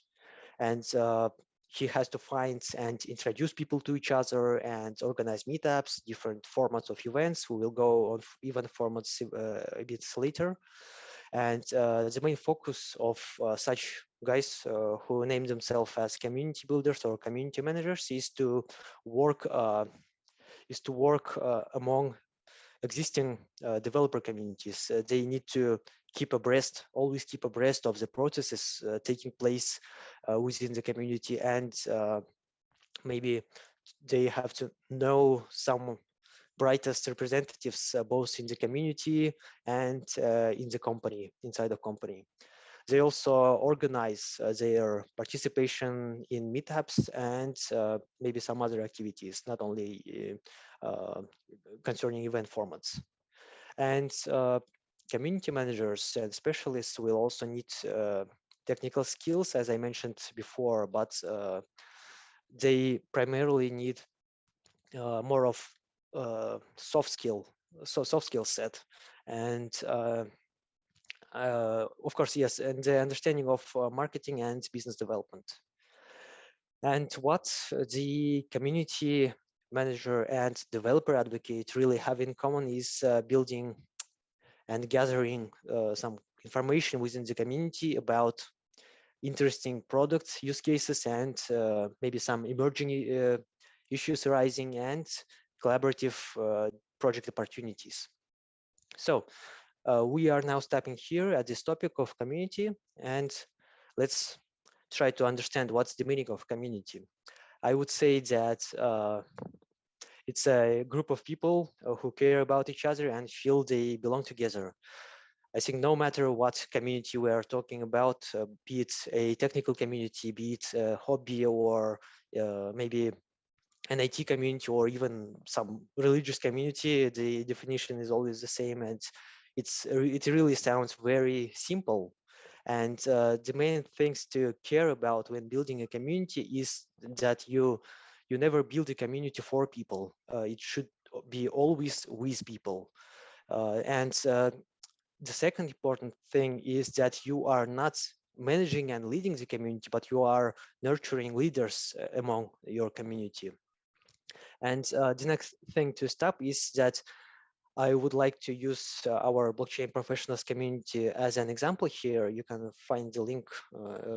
I think you are already joined. You have already joined our community as you are our event participant, and we are kind of a group of blockchain enthusiasts who are interested in the concept of blockchain, in blockchain engineering, and in its early adoption. We are pretty optimistic in these matters. And all we do is to connect people. We try to improve our brand awareness, stay at the edge of different trends, and advance our project delivery, and always support various initiatives. And so we've got to this moment around 2,300 people inside, and this number has doubled within the last couple of months. And how do we do that? We achieve these results using these three simple solutions. I wouldn't say that they are simple, they are very difficult and hard. And those are content, activity, and partnerships. So let's start with the first one, which is content. In terms of content, we produce different types of information and content. We send a monthly newsletter. We engage people using our social media channels. We have our own knowledge and technical base for our developers. And we also plan to make surveys, to make polls, and to provide market research in the nearest future and prepare a portfolio of our projects. And we also have started a podcast this year, a podcast dedicated to blockchain, but it's still in Russian language, and we have plans to launch another one in English. Also, our colleagues help us.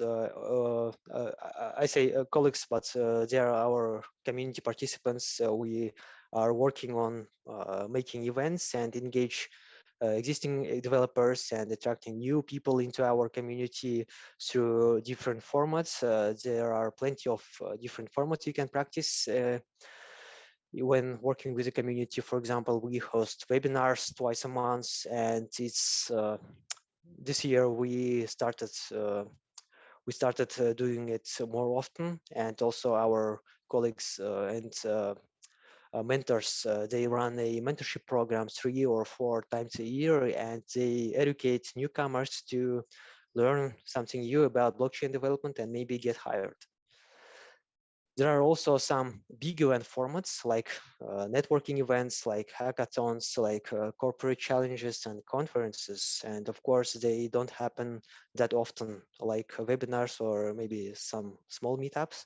And they usually take place something like once or twice a year, or maybe once in a season. And this event, by the way, is a great example of such a big event. And such big events really give a huge impulse in terms of attracting new audiences. And the last one is partnership. I cannot say that we are mastering this one, but still we have our partners and vendors who always support us with speakers who help us with inviting some new audiences. For example, we usually ask maybe some Java communities or other our vendors, startups who we already got to know each other, and they help us to make to spread the word about our events, about our communities, and to exchange our audiences between each other. And sometimes even we get sponsorship from such partnerships. For example, such formats like hackathons, they need sponsors for providing prizes for the winners. And I think I'm ready to make a sum up.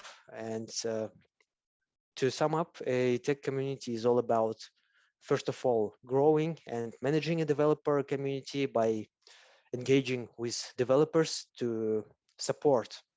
And also, it's very important to deploy different online and offline campaigns for developers, such as hackathons, workshops, conferences, starting from ideation and to execution. And they also coordinate, organize, and present at different meetups. They participate different events themselves around the world. And another thing they do is they set up close partnerships with different regional communities, universities, public chains, and maybe some associations. And also, it's needed to execute some innovative strategies to increase and maximize community engagement, and including advocacy, which I mentioned before, and maybe some developer tools, support and mentorship, education, evangelism, and much more. And I would say that there is a lot of logistics work when working in this sphere. That's why it's always better to have a separate person who will deal with all that bureaucracy and administrative paperwork and all that organizational issues. And usually not every company can hold it uh, to ask their senior developers or maybe any other guys from the team to distract them with such activities. That's why it's very important to have someone like an advocate, evangelist, or a community manager dedicated with a separate role. And but I would say that even there are lots of administrative and some logistical things in this job. I think that this work makes really a lot of fun, and I would say that I really enjoyed this job. And I think that was it from my side, and I would be very happy to answer your questions.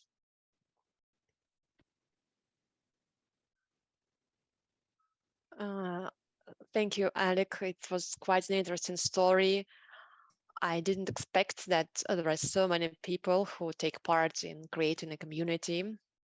And now I understand why some communities are quite live. I mean, a lot of things are happening, people are communicating, and some communities just die on its own.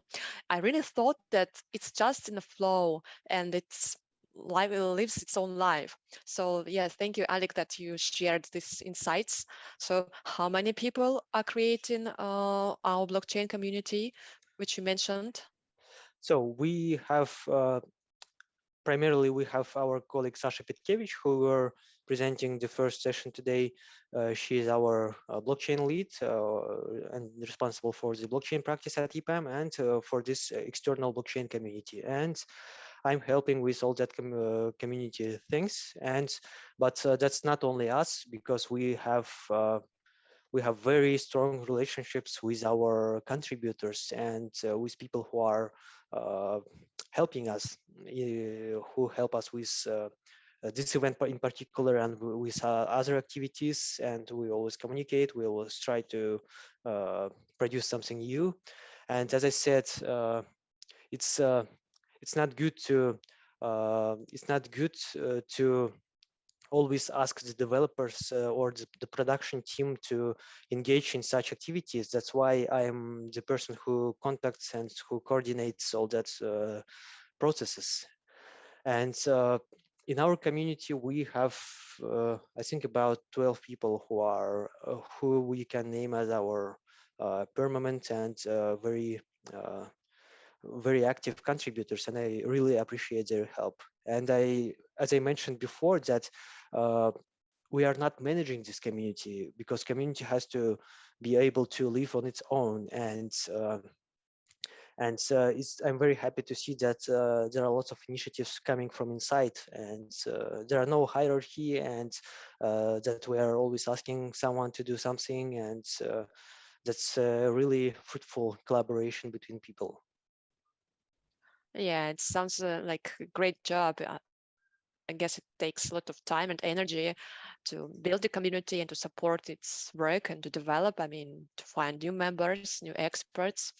I have never thought of it. So thank you, Alec, that you explained to us. But as far as I understand, it's not the first community which you built. Um, but still, even if it's not your first experience, were there any pitfalls which you're looking at now and think that you would improve it next time? Yes, I would say this job is full of pitfalls and full of fails, and yes, there are always something uh, going a wrong way. And in my previous experience, I worked with startup communities. I helped with the ideation processes for people to come with their ideas to build their startups. And I also worked with product analyst communities. And uh, when I joined that job, the pandemics hit, and so we had to switch to online types of communication, which we didn't got used to in the beginning. And the main problem is that the sooner the event is, the more tasks there are, and the busier everyone is. So prior to the event, everyone is very busy. And for example, if we are talking about an offline event, uh, there are lots of tasks to do on your own. Even if there is a big team, there is a dedicated people for everything, but sometimes you don't have enough time to be able to coordinate with all volunteers, with even sometimes you have to take a screwdriver to set up the banner, and lots of things. They are time consuming, and the sooner the event is, you have less time, and that's the first problem, I would say, which arises. And but it's okay to get used to it. And the second thing is that there is always a fear of that the audience will not come, and that the number of participants will not be enough, so that all of your labor is made for nothing. That's the biggest fear. But I hope that's really enjoying that this conference hit the number of 1,300 people registered participants, and there is no such fear. But in my previous experience, we had such problems when people didn't come, and there were maybe some pitfalls in the marketing strategy, in timing, or even some problems with the contents or speakers or the technical side. Yeah, I confirm. I'm one of those who took part in organization. I mean, as a moderator, and I confirm that the team made everything it just perfect. You did your best.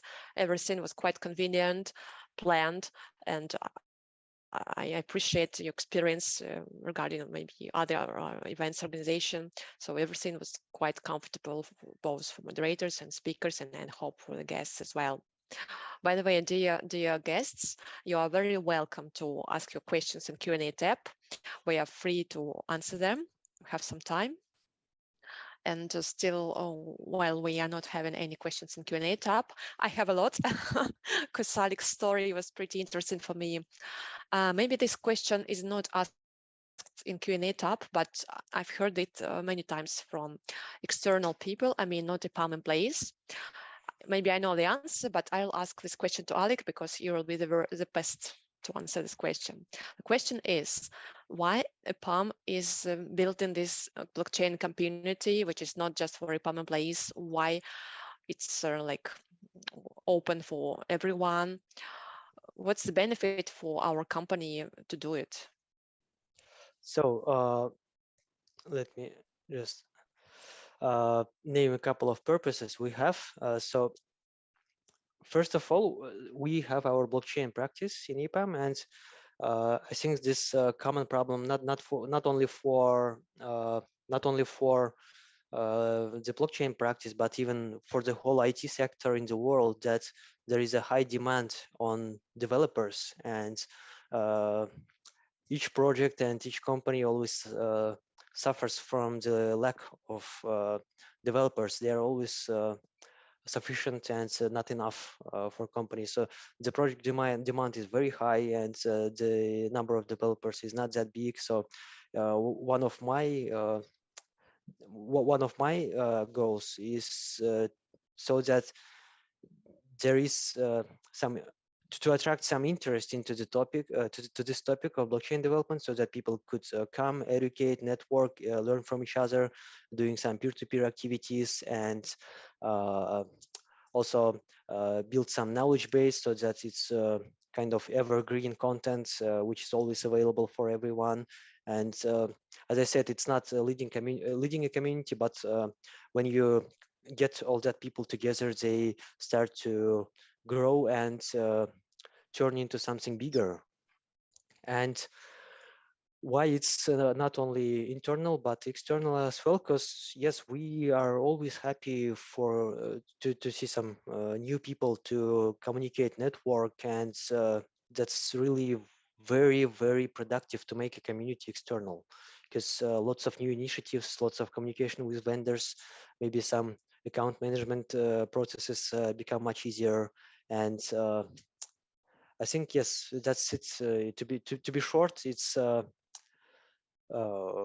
to connect blockchain professionals, to share knowledge, to stay at the edge of technology, and to build some assets for project delivery. Yeah, I also heard many times that there are many job offers for IT professionals, and not only money motivation or is a thing which helps IT professional make a choice. And one of the things which matters is some, I don't know, non-material things like communities inside the company. I don't know. So yes, thing that you're doing it helps our company to be interesting for IT professionals all over the world. I'm also interested to know what's the benefit to be inside the community just for members. I mean, could you mention maybe some things that are going on inside community besides this conference? Maybe if you know some next events, could you share the plans, please? So yes, uh, I'm bringing this website where people can join to our community, and yes, people can be just a passive member and come to our events to participate. All the upcoming events are listed here, and also every past event is available as well. And the videos are on our YouTube and on our social media. We are doing always our announcements there. And we not only have big blockchain events and regular blockchain events, but also educate people and try to mentor and bring new people into community so that we could collaborate in terms of maybe building something new or supporting each other, helping to each other, or maybe even to stuff to product to some job opportunities as well, if there are some. Yeah, that's great, especially the fact that you can even educate people for to those who are members of communities. And as far as I understand, it's just for free. Everyone is free to join our community. Alec is showing a website. So please, if you're not a member of our blockchain community, please enter. Alec, is it true that we have more than 3,000 participants inside? I just saw it in the slide. Do we have such a number of members inside? There is we need to update this information because there is 1.3 or 1,300 people. It was before, but to this moment we have 2,300 people. That's pretty much. Yeah, it is pretty much. And I guess that after this conference, many other professionals will join us, both from EPAM and external experts. We have one question from Andrew. He's asking, you a little bit mentioned this thing during the presentation, but still the question is, does the community has connections with external communities, maybe some other IT communities or blockchain as well? Yes, we have. So according to my job, generally speaking, we have our vendors who always help us to, and different companies and startups who make their speeches on our platform. And according to my particular job, we have a list and a list of sources of different communities in different domains. For example, if a certain event is interesting for Java engineers, the Java developers, we go to Java communities and say, please, could you please share our event, make an announcement of our event and invite your people. And we have our communication partners in different domains, and also we as we are a worldwide community, and I'm very happy that people around the world are inside of our community. We also have a source of local communities, I mean, for different regions, for example, for CIS, Europe, APAC region, and so on. Oh, great. And do they have any offline events as well, or not yet? We used to have offline events before I joined the team, but we plan to continue offline events maybe sooner, but since the pandemic started and we adapted to make the events all the events online, and so that yes, of course there are some disadvantages of making everything online, but on the other hand, we are able to, we don't have any geographical borders. Yeah, that's great, because blockchain is blockchain in general has no borders. And yes, it's true that we have no borders inside the community as well. Yes, you mentioned that we have so many members and this number is growing all the time. But when did this community start from scratch? How many time passed already? How much time? I'm not sure to name the name the date, More or because less. yes, I think a couple of years, maybe 2 or 3. Yes, but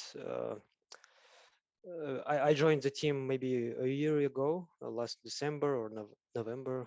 I don't remember actually, but yes. So it's it's been a couple of years. Okay, okay, great. Because I think it's good result for a couple of years. We have already so many members and quite a rare topic, because still blockchain is something new for most of the people. And it's nice that we have such a community inside our company. We have another question from our guest, also Andrew.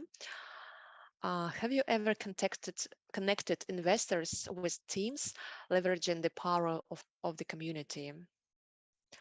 Maybe inside this community, or maybe your previous experience as well. So yes, in this community, we didn't have a chance to practice such kind of formats, and I don't think that's, yes, it can be conducted within our community, but that's not a primarily thing. But in my previous experience, yes, when I worked with startup communities, we always had that demo days when I invited different investors who were watching these startup pitches so that they could get to know each other and think if a certain startup can be if they are have a will to invest in a certain startup.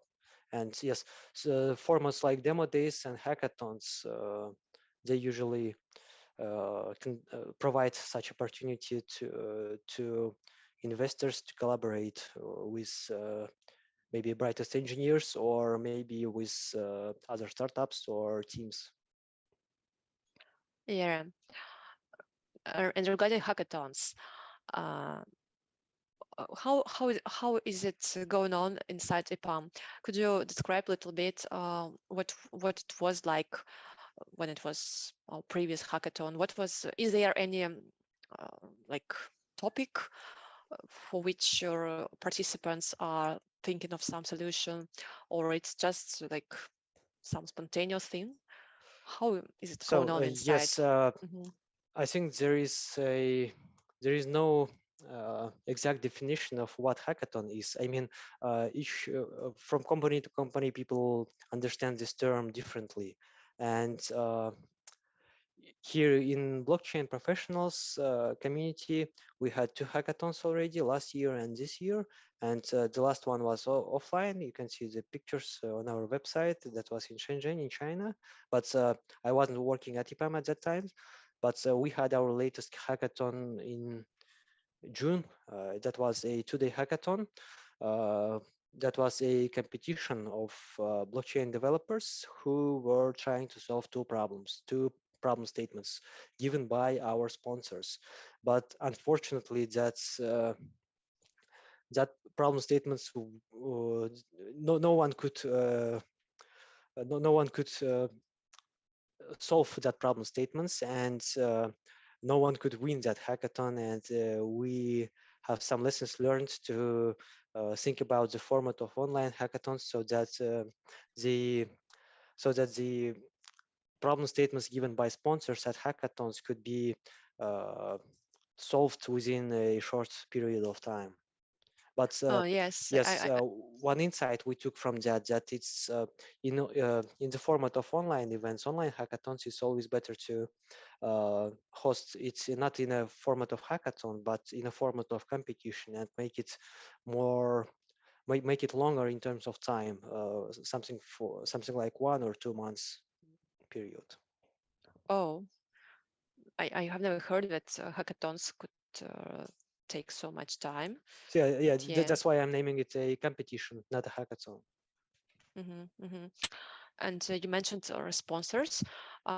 Is it correct that real businesses, maybe some banks or I don't know whatever, can come to our community and say that they have some real production problem that perhaps could be solved using blockchain technology, and they would like to be sponsors and just ask for any ideas? Yes, sure. That's exactly as you described, because we are always open for any interesting initiative. And when people come or companies come and they want to collaborate in terms of something, we are always happy to help, because that's one of our goals, so that people connect, build, or learn. And we also do this job from our side, and always try to think about it and to get other companies or partners involved. Yeah, it really sounds quite great that that our members can help real businesses, maybe even they don't prepare a real solution for the 1 or 2 days or even one month's time, but maybe they can get real insights from young IT professionals who are involved in blockchain technologies. And another question is, it's really my insight. I was really happy to know that we have blockchain communities inside our company, because to many people who know EPAM, they have association that EPAM is in a global IT company who works mostly with some big corporations, big banks, investment banks, big ecom projects, and crypto and blockchain topics are usually associated with some startups. And it seems, I mean, for many people who tell me it's like two different worlds. And maybe do you have such an insight?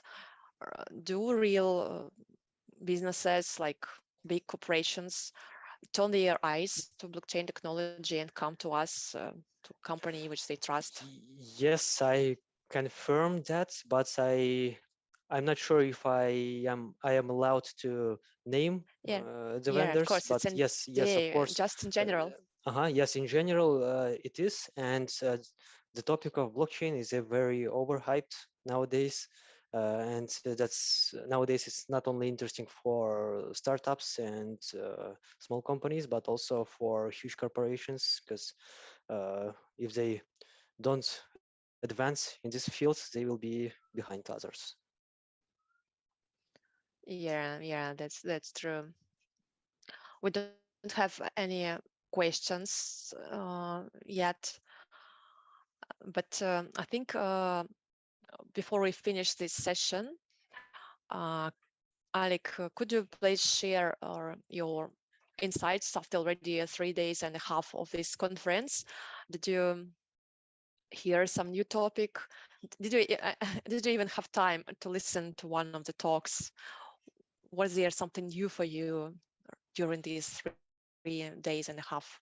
Uh, to be honest, yes, I really enjoy. I'm really still enjoying the whole process of this event, and all of the topics, all of the speakers, all of the agenda we set up. And I really appreciate the work of our contributors, moderators, and everyone who was involved.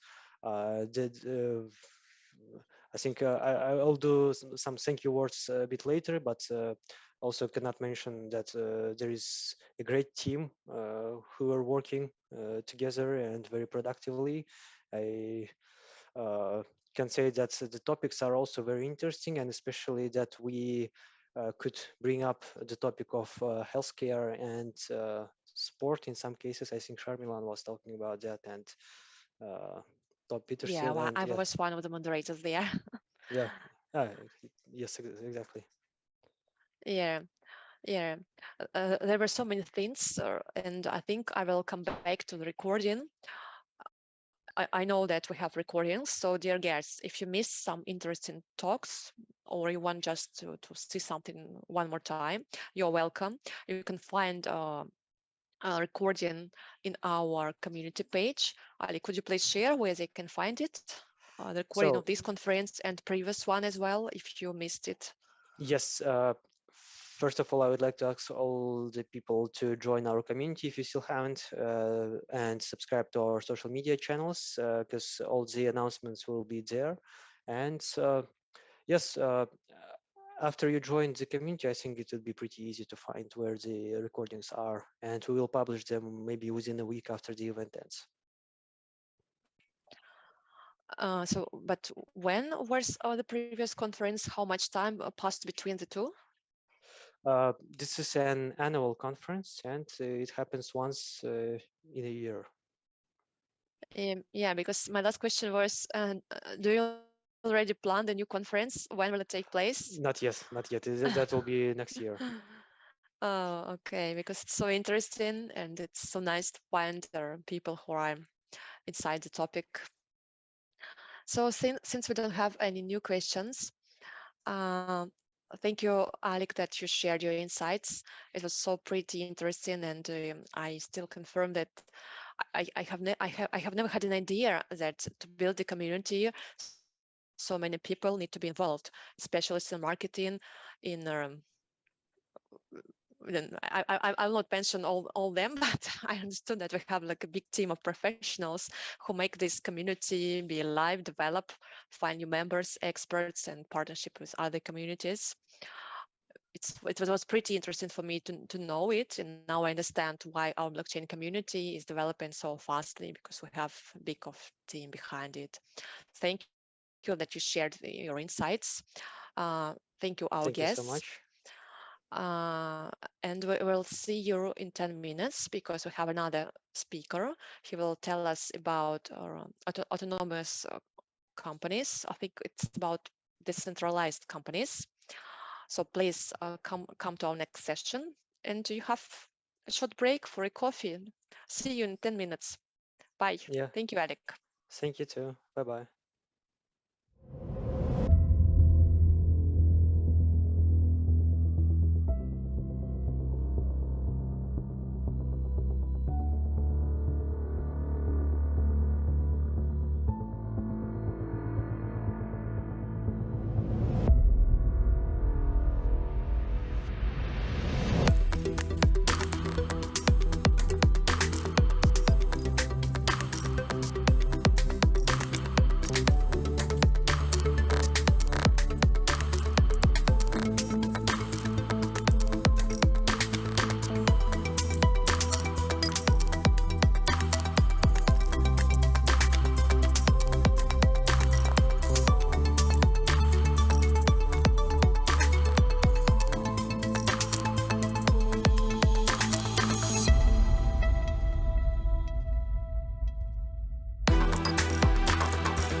everybody.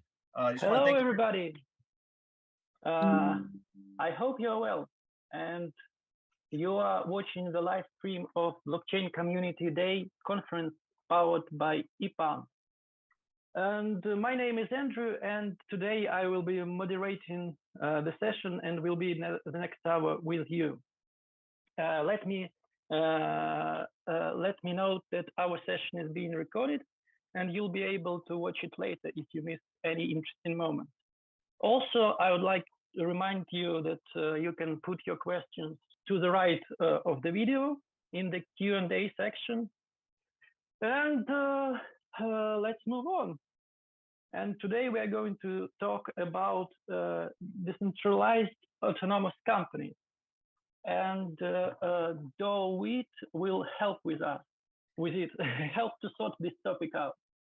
Hi, Do, how are you? Hey, Andrew, thanks for having me. Thanks for all the viewers from EPAM for tuning in. I know that we've got viewers all across the globe.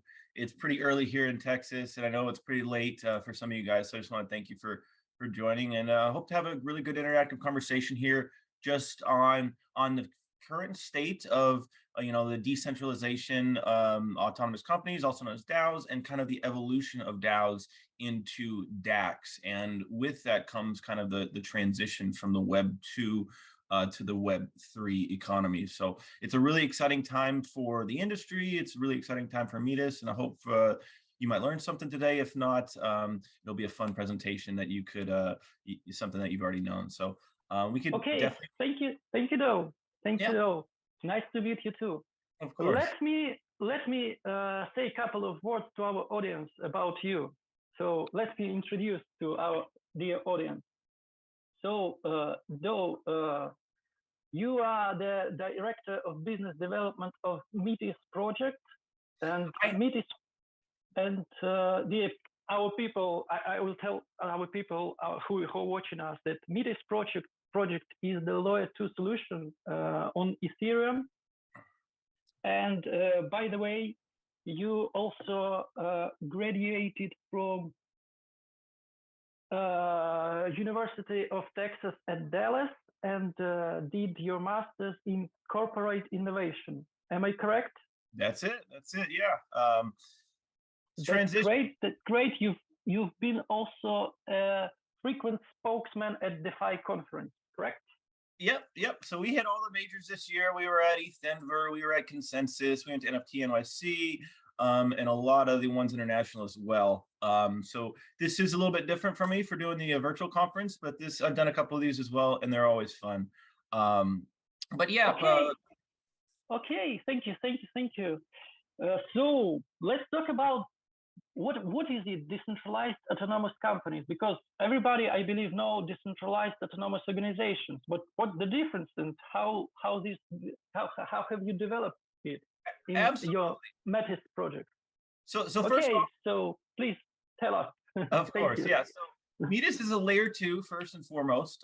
So we're a second layer that inherits Ethereum's security and decentralization. However, we are able to roll up a whole bunch of transactions into just one transaction and push those to the mainnet. That allows layer 2s to get the low fees compared to Ethereum, but still have the security. So that's what we primarily do. We're a network first and foremost, but our big goal and our big idea is really to, once we get our network established and a vibrant ecosystem, then we can also build out some of our network. That's where our heart is, and that's transitioning the Web 2 to Web 3.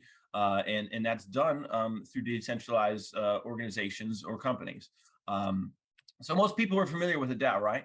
DAO is a decentralized autonomous organization. It enables collaborations, governance, transparency, and automation, all the things we're used to, kind of taken for granted in, working in Web3 in crypto. But DAOs do have their limitations as well. We'll get to the limitations in a little bit. And it's really important to understand what a DAO is.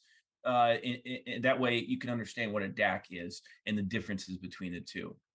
So basically, DAOs and the solution that they intend to solve, they're global, right? So they're all over the world.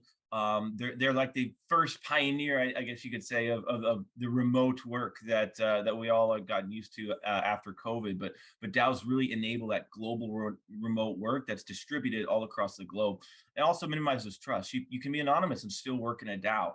Anybody can contribute, anybody can collaborate, and it's different ways of contributing as well. So it's different disciplines, and you can be distributed and doing different things in different parts of the globe.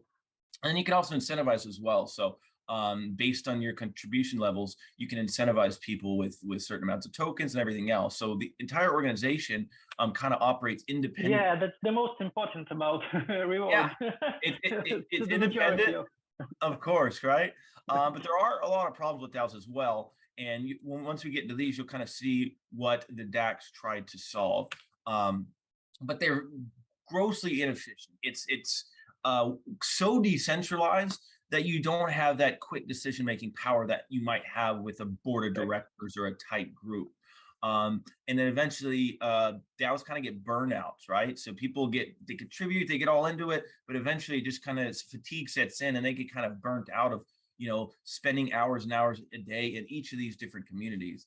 That really, because anybody can join, there's a problem that develops where not enough people know what is really going on. They might not understand what one part of the DAO is working on versus another, and so it's very kind of disjointed. So some of the problems that result as part of the solutions that DAOs try to solve. So because they're so decentralized and globally distributed, they also kind of, as a con to that, are inefficient. So we kind of like to say that a DAO is really just a bunch of guys or a bunch of people arguing in a Discord channel with a treasury, right? So they raise a bunch of money, they form a community, and then they pretty much argue within each other internally about the direction that they're going to take. And so that can lead to a lot of problems. Some of those problems are what a DAC is trying to solve. So in a nutshell, a DAO versus a DAC is much more focused in its goal. It's a little bit more rigid. DAOs are a lot more, they have a lot more freedom to kind of do whatever and submit certain proposals for whatever, where DACs are much more streamlined. They're a lot tighter. They're much more focused, and they have a certain rules and certain sets that allow certain behaviors and also incentivize those behaviors as well.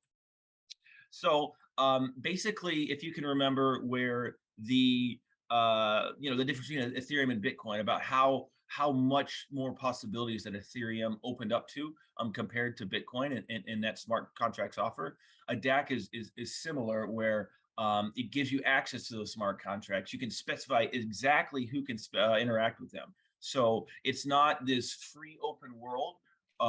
It is very, very similar to a kind of a CRM solution for Web 2. So you're able to actually have the main issue really is control, but control in a good way.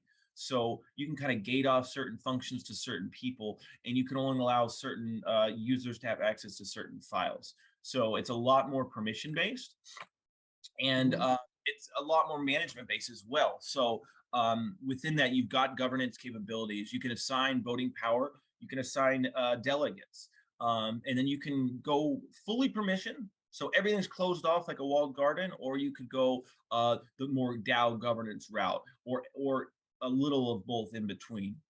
So you actually get to control how much power you give your individual community members.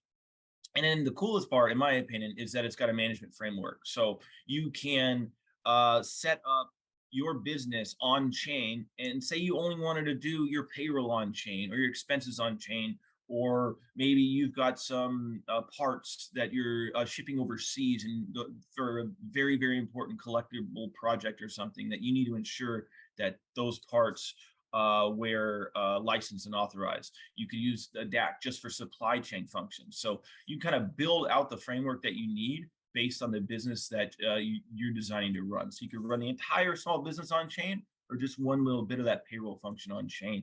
And we're partnering with all kinds of different DAO tooling organizations and infrastructure organizations to integrate different functionalities into a DAC. And if you're still confused at this point what a DAC is, and I can kind of open it up, Andrew, if you wanted to ask some questions, but basically a DAC is the Web2, CRM type centralized, forgive the word centralized, but more a centered software and tooling that is on chain that just has more control and more options that you can personalize for your use. So you take all of everything you can do in a DAO and you kind of just focus it onto a little, scope. And so that narrow scope allows you a lot more functionality than you would a regular DAO. And may I ask a question? What about these payroll finance and investment rules? Are they somehow structured, put in smart contracts, or what? How are they governed? That's a great question. Correct. So they will be pretty much functionalities or features that you're like a plugin essentially that is run via smart contracts that you can turn your payroll on. And so you would input all of the data, it would be in a smart contract, and then it would be executed once it's run. The way we do this is with our Polis middleware, we call it. So it's a no-code interface that you can log in and it's run all in the background on a smart contract, but for the UI and UX that the user sees, you've got a dashboard. So if you want to do your payroll, you want to make an investment DAO, and you've got an X amount of treasury, you want to send it out here. That's all done via smart contracts. And that essentially what it is that we're doing. We're not building a new fancy Web3 CRM. We're running it on chain. So that's the key differentiator between maybe some kind of CRM software that's put out and what we're doing. We're kind of bridging those together. Okay, got it. Yeah. But scalability is a big one too. And that's why layer twos are very, very crucial to this because obviously, as we saw last year with Ethereum, the transaction fees and the transaction times, super, super high. Whereas if you're interacting on a layer two, it is virtually instantaneous, as quick as you can click, transactions confirmed. And our transaction fees are right around 1 cent. So that makes what we're doing feasible. Whereas if you were doing it on a layer one, the network is taking so long and it is so expensive, hundreds of dollars a transaction, it just wouldn't be feasible to run all of the stuff we want to run on chain on the main layer. So that's why not only did we recognize early on that we needed layer twos, but at the time, the layer two solutions were not optimal for what we were trying to do, which is why we actually built our own layer two network. So we're able to do these fast and cheap transactions in-house on our own network. And then while we build out this DAC functionality, which really is going to power Web3 for the next 5 to 10 years. And a big part of this, as you can see on the left and the right, basically DAOs is just, kind of like my my joke earlier about just a bunch of guys in Discord channel. Same thing. You just got voting, governance, and reputation power. Versus DAX, you've got all those 3 things as well, but you can do the payroll, financing, HR, project management. The scope really, really opens up the things you can do just because you can make a specialized DAC for every individual function and then roll that up into a larger DAC. So it's a really, really cool idea and concept that we're building out that kind of just expands the use cases of DAOs. And we're kind of imagining a world where, it might be something as small as, your homeowners association or, your bridge club, your poker club that you like to play cards with. You could create some rules and you could, everybody pays their dues and they do it within this DAC that kind of runs your little organization. Or it could be as big as a small business running all of those individual business functions on chain.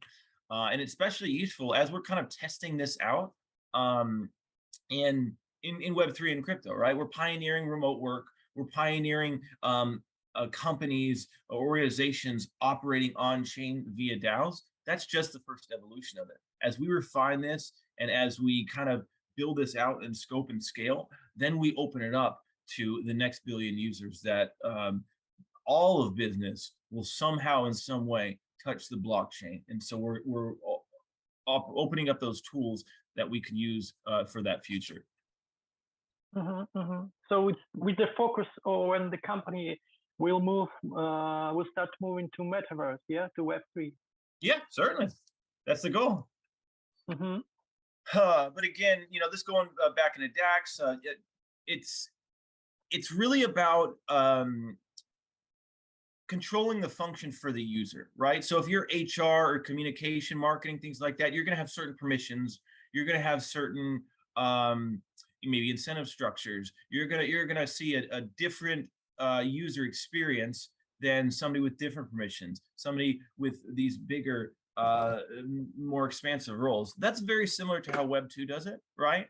Through a permissions-based organization and IT setup. So it's taking that general idea and then kind of broadening it out to the Web3 space. And of course, with Metis, we already talked about earlier, just on the layer 2 side. So again, we are just an optimistic rollup, but we do have the lowest fees among all layer 2s. Super fast transactions, again, as quick as you can click. And then it's all decentralized, all Ethereum. We're by far, in our opinion, the best layer 2 out there. So we're really, really proud of that. And we continue to grow our ecosystem as well. So not only are you going to do all the cool stuff you can with DAX, but you've got a fully functional layer 2 network that's got all your DeFi needs, your DeFi primitives, lending, borrowing, stable swaps, all that right at home on the Metis network. We also have a grant program as well. And for any projects or developers out there that are watching this, please be sure to reach out to me via DM. You can also scan this link as well. We're running our Metis Marathon actually all year, where we're incentivizing different projects to come on our network through various grant incentives. So please contact us via this link if you're interested. So that's can you all I please, really had for the DAX stuff, and I wanted to get this more collaborative and kind of a more Q&A session because it's more conceptual, but it's really kind of interactive as well. So I'd like to open it up to Andrew or anybody out there for any questions. As for now, let me check a bit. Just a moment. No, I see that we don't have questions from our audience. And let me check. I have some couple of questions from our team. Cool. Are you okay to answer them? Sure, go for it. Okay. So the first, what are some use cases for DAX for Web2 companies? Sure. So I covered it a little bit earlier, but really the possibilities, some use cases that come to mind. You know, again, the homeowners association, your small plumber, anything that really you would think that you couldn't put on chain. We're giving you that availability. It could be something small like just the payroll function, right? But that's really any business. Any business has payroll. They could, if they wanted to, set up 10 different accounts for 10 different employees. They could run everything through Polis and through their DAC. They could automate payroll, very, very similar to how a lot of cryptos companies do it. They've got all their addresses. When payday comes, they hit pay, and it goes out there. Web2 businesses can do the same thing, and we can automate, and they can do everything. Sure, the learning curve is high, but that's what we're trying to bring down. But other than that, it could be, look at what Starbucks is doing with Polygon with the reward program. It could be a huge Web2 company that's really interested and wants to kind of figure Web3 out, knowing that they want to be on cutting edge. They could do a rewards program. So it could be anything from the smallest business to the biggest Fortune 50 company, and everything in between. As these functionalities get developed, you could run one part, your entire business on chain. Okay. Let me develop this question, add some clarification or maybe additional questions from my side. Sure. What about legislation? For example, I have a company. I want to move it to Web3. Will the payroll and all the processes respond to national legislation? So maybe I can be in USA, I can be in UK, and so on. That's a very, very good question, and one that we're all asking ourselves through different parts of crypto, right? The regulatory aspect. How is upcoming regulations going to affect me? Yes, of course, obviously it will have an impact, and something that both business owners and obviously us in the industry will always have to keep abreast of. But the general guidance right now, regarding DAOs especially, is they're their own independent entity, and therefore they're kind of they don't necessarily have a home country. Obviously, we'd have users out there would have to get a lot more clarity on the regulatory front. But the general guidance now is that DACs are operated very, very similar to or classified similar to as DAOs. So while that might change in the future, right now it's not not allowed or anything like that. Okay, thank you for your answer. One more question. Could you explain more about reputation power, how it is used within DAC and other use cases? Very, very good. So we talked about it a little bit on this slide, but I'm very glad you asked that one, because this is a key thing. It was pioneered with DAOs, right? But there's no system that is consistent across the industry. Every kind of DAO has their own version of reputation power, where it's like a karma system where you can kind of just click and like, and they get points for as many likes as they get, or it can be a lot more standardized on-chain reputation power. But reputation power is going to kind of impact all of our lives in Web3 and beyond, in the fact that it allows you to be recognized and rewarded for your contributions to Web3 via a decentralized identity solution. And now the way that works is you're anonymous in crypto, right? You've got a wallet address. You might even have a PFP profile picture with your wallet address, but nobody really knows who that wallet address is. They just know OX8AF4. He votes all the time, right? He's a great voter, and I know that address, and I see him a lot. I don't know who he is, but so the general idea is to assign points and assign a reputation. So, maybe us and our DAO, we know that guy, but then he goes over to a different DAO and he's just new. But they don't talk to us and say, hey, that guy's great. We really like him. He votes. He's got great ideas. And so the idea with reputation power is to, now he's leaving this DAO or DAC and going over to a new one, but he's bringing his reputation power of 500 to a new DAO or DAC, and they've only got reputation power of 50 each. Like, wow, this guy, he must be something else. He's got 100 or 5 times the reputation power we bought. That's great. So that's just a small example of how reputation power or what it is. But you can establish different campaigns for totally different use cases. You could have somebody that has a campaign where they have taken crypto loans, and they've taken 10 crypto loans and paid them all back. So they've got a really good score. They've got a good reputation power of paying back loans. Eventually, this system can be even used for under collateralized lending, like we see in the traditional financial system, where you have a kind of a credit score and you say, hey, I need $1,000. They say, oh, you've got a bad credit score. We can't do it. You've got a good credit score. We'll just give you the $1,000 because we know you're going to pay us back. Same thing, but in Web3. And you don't, it doesn't necessarily have to do with lending or under collateralization, things like that. It can even have to do with games and just different contributions to different DAOs. So there's different campaigns that you can do in order to gain reputation power and also to lose reputation power. So it's key in our DACs. We've actually got something called Matrix Reputation Power, which is a system, and we have that available for any DApp to use. So you can, with that concept of reputation power in mind, you can actually build that out with special campaigns just for your DApp. So there's a lot of use cases on chain for reputation power, and you guys are gonna start hearing a lot more about it in the future. Mm-hmm. So it's like some rank of DEX, yeah, inside the ecosystem. Exactly. It's like a ranking or a scoring system in order to reward and also punish on-chain behavior.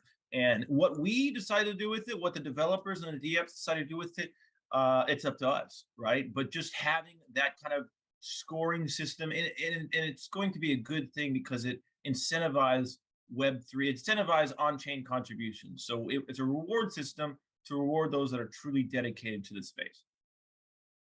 Okay. And I see DEX also have such an option as to vote, yeah, voting.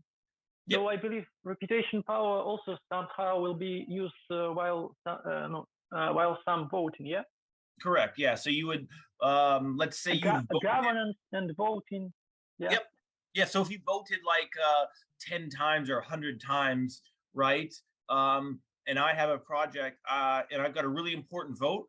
Maybe I want to make everybody who's voted more than 10 times, maybe I want to make their vote count a little bit more, you know, to reward them. Or maybe I want to incentivize or airdrop something that has that reputation score of always being a good voter. So it rewards and it incentivizes.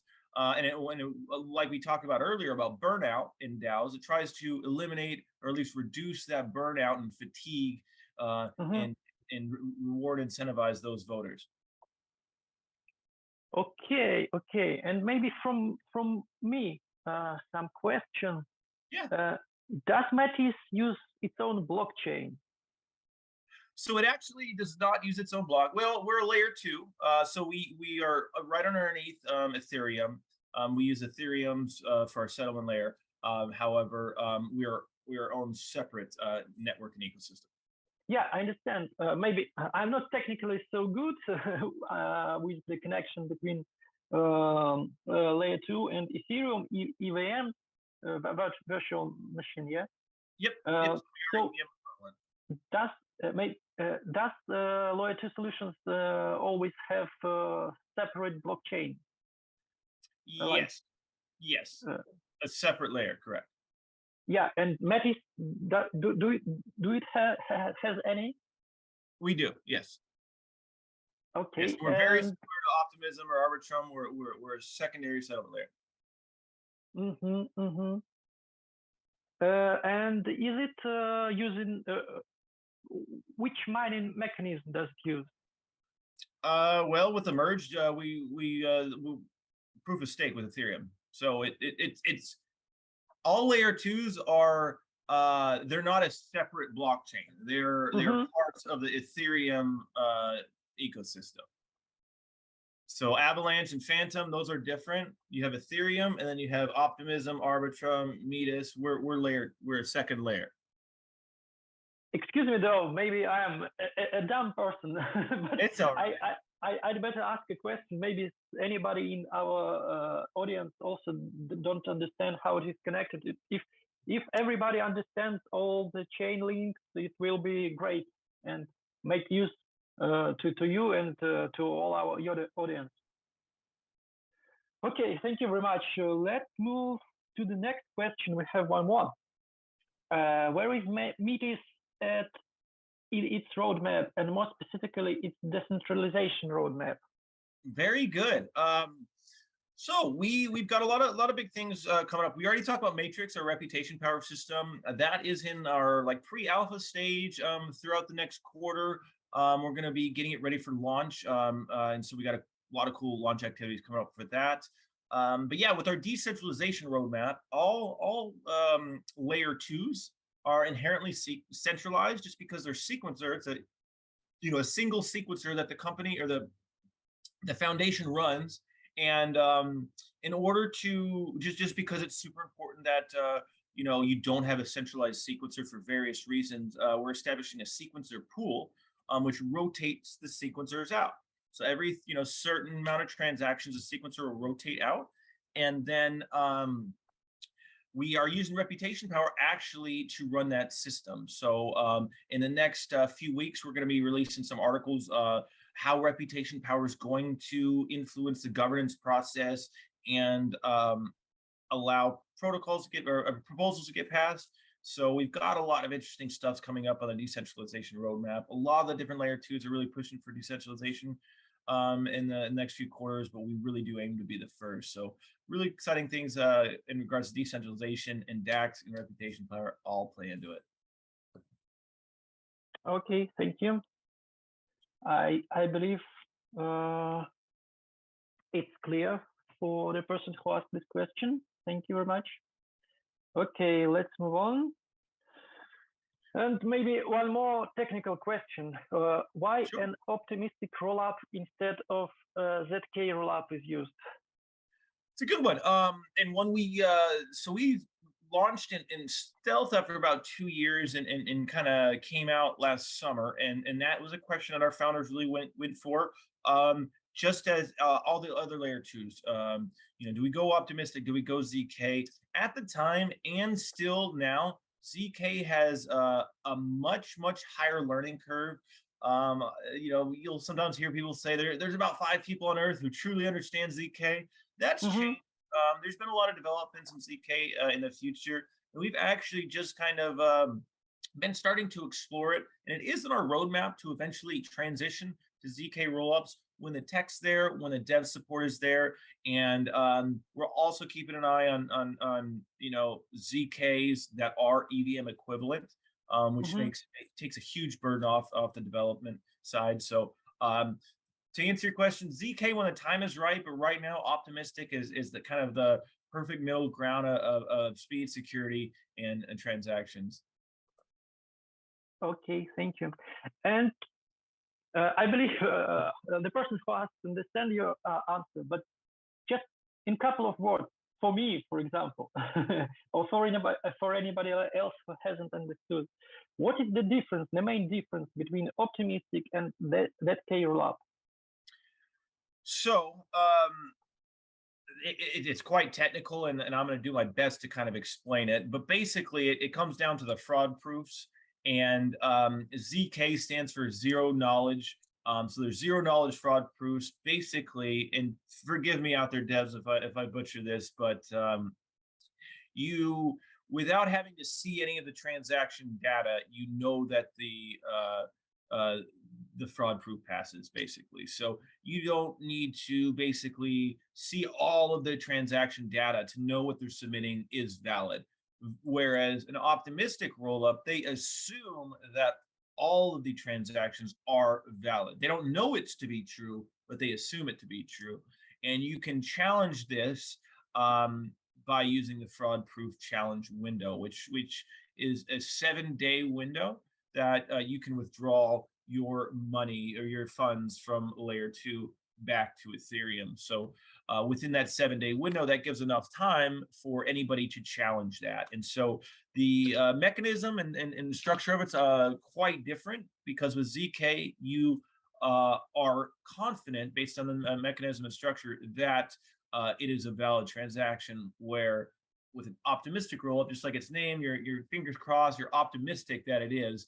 But if it isn't, there is a 7-day window to challenge that, and anything that is submitted that is not valid will, in a perfect or in a likely scenario, catch that fraudulent transaction. So there's a lot more going on behind the scenes. I'm sure if the viewers out there want to do some research on ZK versus OR, Google be your friend. But that's basically it in a nutshell. I see. Thank you. Let's move to the next question. Maybe from somebody who has already thinking of implementing or trying the Metis project. How long does the integration take on Metis layer 2? So super quick. We've had the apps deploy in a day, less than a day, even an hour before. We're EVM equivalent. So if you're on Ethereum or any EVM chain, it's just bam, bam, you're live. We've got a lot of developer docs I could send you. You guys want to reach out to me afterwards, or even just hit us up at this grant program. We could just show you how easy it is. And we also have a full tech team. We call it our integration team that walks you through the process. Okay. So thank you that you've moved to this slide. I actually wanted to ask you to move to it. Yeah. Can you explain the benefits of this program? Sure. Do developers or people who are interested in Metis can get some grants to integrate into the ecosystem? Absolutely. So we're doing our Metis Marathon. It lasts all year, and depending on your project, if you qualify, we've got certain requirements. But if you hit this link, we've got a grant application where you can list, all your contact info, links to your projects, your website, your white paper, light paper, etc. And then we have a grant review team that reviews all of the different applications that we have come in. that opens the door to meetings with our business development team. But yes, the grant program is primarily meant to incentivize DApps to come to our ecosystem. And we provide these liquidity incentives to kind of kickstart the use of these different DApps. So what do you mean by liquidity? Is it some stat amount of tokens inside the ecosystem? Different token rewards. I want to choose my words carefully, but different token rewards to incentivize the use of different the applications. By the way, how it is happening? So when I have a company, I want to move to Metis ecosystem. Yeah. So I am somehow delegated part of supply. You are. So we might grant you X amount of Metis tokens, and you can use that. It might be for paying your developers. It might be for upgrading your website, or it might be for liquidity to increase the pools in order for, like if you have a financial, DApp, in order to incentivize its use. So I understood it. Do you mean that the more companies you will attain, you will get in your ecosystem, you will integrate in your ecosystem, the more shortage there will be with liquidity? You could look at it that way, but we've the way we've set up our roadmap in our token structure, we've got over half of our supply dedicated over the next 10 years in order to incentivize and help fund these programs. So we've kind of planned out for now that our layer 2 is launched and our the tokens that we've allotted to marketing and all these different functions, we've got 50% of our supply dedicated just to give back to the community through these grant programs and through other incentives that we have planned out. Yeah, but as far as I know, I have opened while the presentation, I've opened your site, and as far as I discovered, you have limited supply and coin market cap also. Am I correct? Correct. We do have a limited supply. It does not increase. Okay, and question from my side. If you have limited supply, as far as I know, and you've mentioned that this is proof of stake, yeah? Correct. Usually proof of stake chains, they have unlimited supply. So will there be any discrepancies or problems with this approach in Metis project? In Metis project, because at the first glance, I can see that it's deflationary system. So it's not. It will not motivate the players of your ecosystem to like grow. So, every economy is growing due to inflation. Yeah, do you get it? And that would be the centralized finances Austrian economics version. Correct. Yes, our traditional economy grows via inflation. That's controversial, but yes, that is true.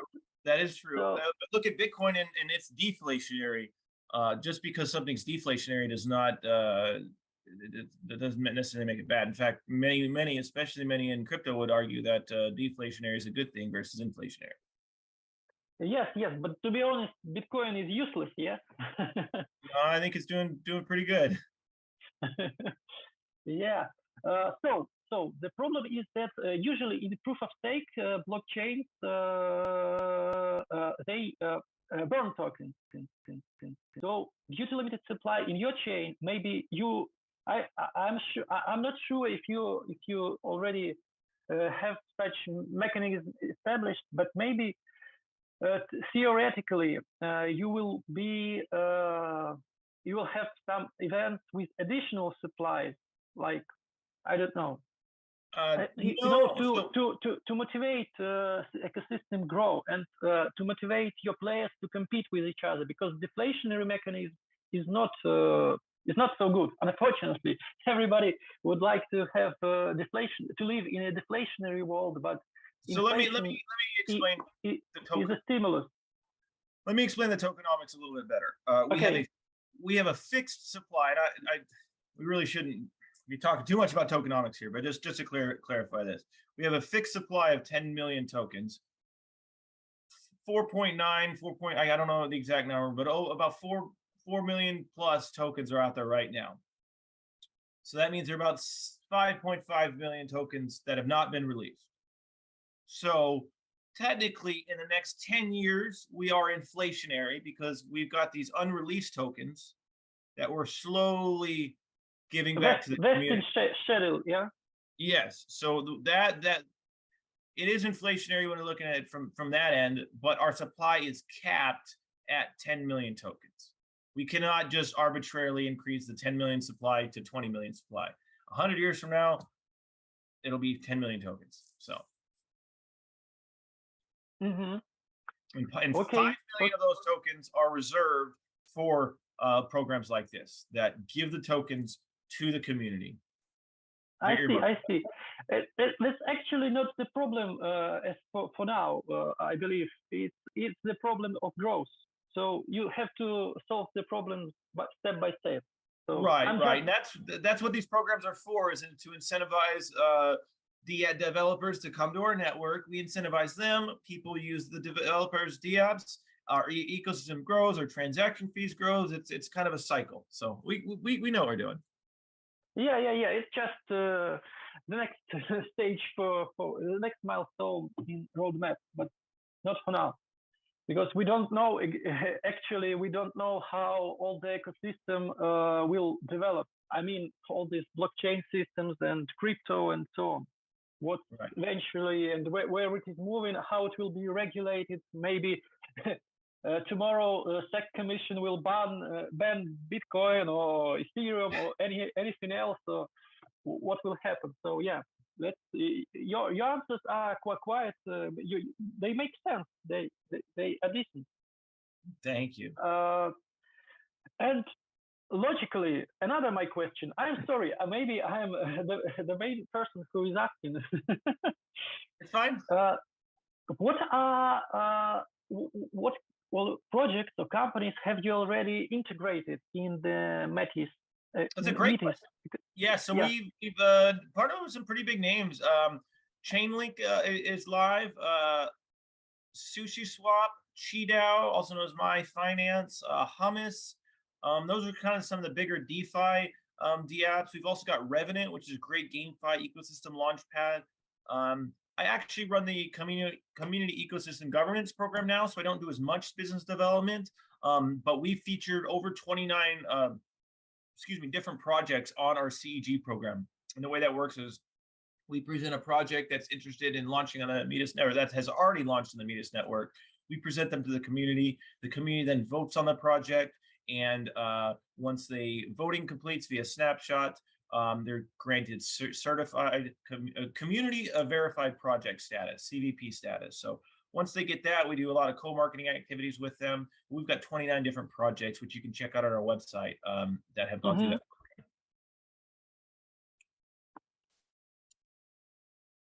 that. Thank you. I'm just opened your site to have a quick look. Yeah. Oh, 1 second. And let me check some more questions. I think we've already answered a lot of them. big amount. So, are you tired? No, it's early for me. I'm good. By the way, it's quite early at your side, yeah? Yeah, it's all right. It's what's the time? 8:45. Oh yeah. Sorry, we've been already asking you for 45 minutes. That's all right. Let me check another question.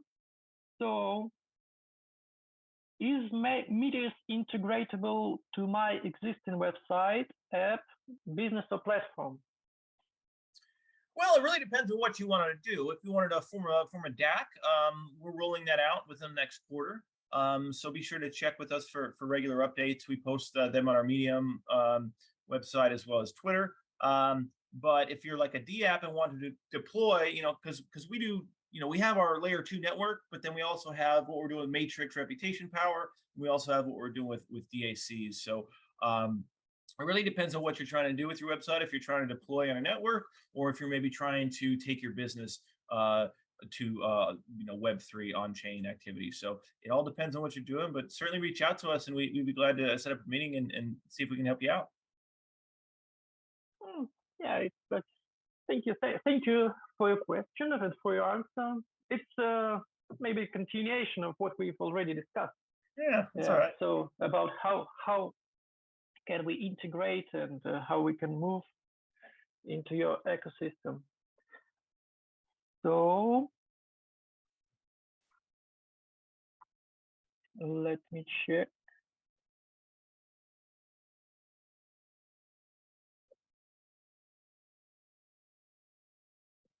Unfortunately, there are no more questions. That's all right. Yeah. We'll maybe give 12 minutes back to everybody before the next guy comes on. Yeah. Well, I can't thank you enough, Andrew, and all the viewers out there. I know everything that EPAM does, both for the blockchain industry and kind of the world as a whole. So I just want to thank you guys for what you guys do, every month, but especially when these conferences come around. We really enjoy them. I've learned a lot myself just from checking others out. So just want to thank EPAM and also all the viewers out there. Thank you, Do, and really thank you for your time and for your talk. It was very interesting. Personally, for me, it was interesting. I believe to our audience, they have learned a lot. And from what I heard, I really like the logic, how you built your ecosystem. It's really attractive in terms that of limited supply. It's really attractive for me as, for example, as an investor. Right? I'm sorry, I'm not so deeply technical, but it looks very interesting from that side. I will discover a project at Messari.io, yeah. Deeply dive into the details, into the investors and tokens, shadow, vesting shadow, and so on. Thank you very much for your time. Really nice talk. Thanks so much, Andrew. Appreciate it. I wish all your big team great success and to grow fast and to obtain more companies in your ecosystem. By the way, I'm sorry, just last question from my side. Can you tell a couple of words about your team? Absolutely. I've just discovered on your site you have an enormous team, really great people, great specialists. Really good. So I mean, we're definitely above 50. I think we're closing on 100, but we've got an amazing executive team. Our co-founders, we have 3 of them. They've been in a space for many cycles. Elena, our CEO, she co-founded CryptoChicks, and that's an education platform that started in Toronto, where you're at, Andrew, and they provide through 56 countries women's education and blockchain. So be sure to check them out at cryptochicks.ca. And shout out to all my amazing team members. We continue to grow. We're hiring. So if you're looking for work in a blockchain space, be sure to look us up as well. Yeah, that's great. Great team with great experience. I believe you will do it. Sounds you will good. make your project grow all over the world. Well, thanks so much. And again, thanks for having me, guys. Thank you. And I have to say thank you to our beautiful viewers, to smart people who are watching us. And the next session will be about blockchain development. You will discover about Rust and Solidity programming language and how to implement blockchains and code on Solidity and Rust. Fun. Stay tuned, and Do, thank you very much. Good luck to your team. Bye-bye. Bye-bye. Take care.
I'm back as a moderator this time, and I'm very happy to introduce our concluding talk together with our colleagues at EPAM, with Elena Bocharadze and Peter Abelnegi. They are our colleagues working as software engineers at EPAM Systems, and we are going to talk about blockchain development. And we will discuss such topics like the learning path and the roadmap in blockchain development, and discuss about Rust and Solidity and how they can manage our everyday life, and what is already built on blockchain and maybe on similar platforms, and much more.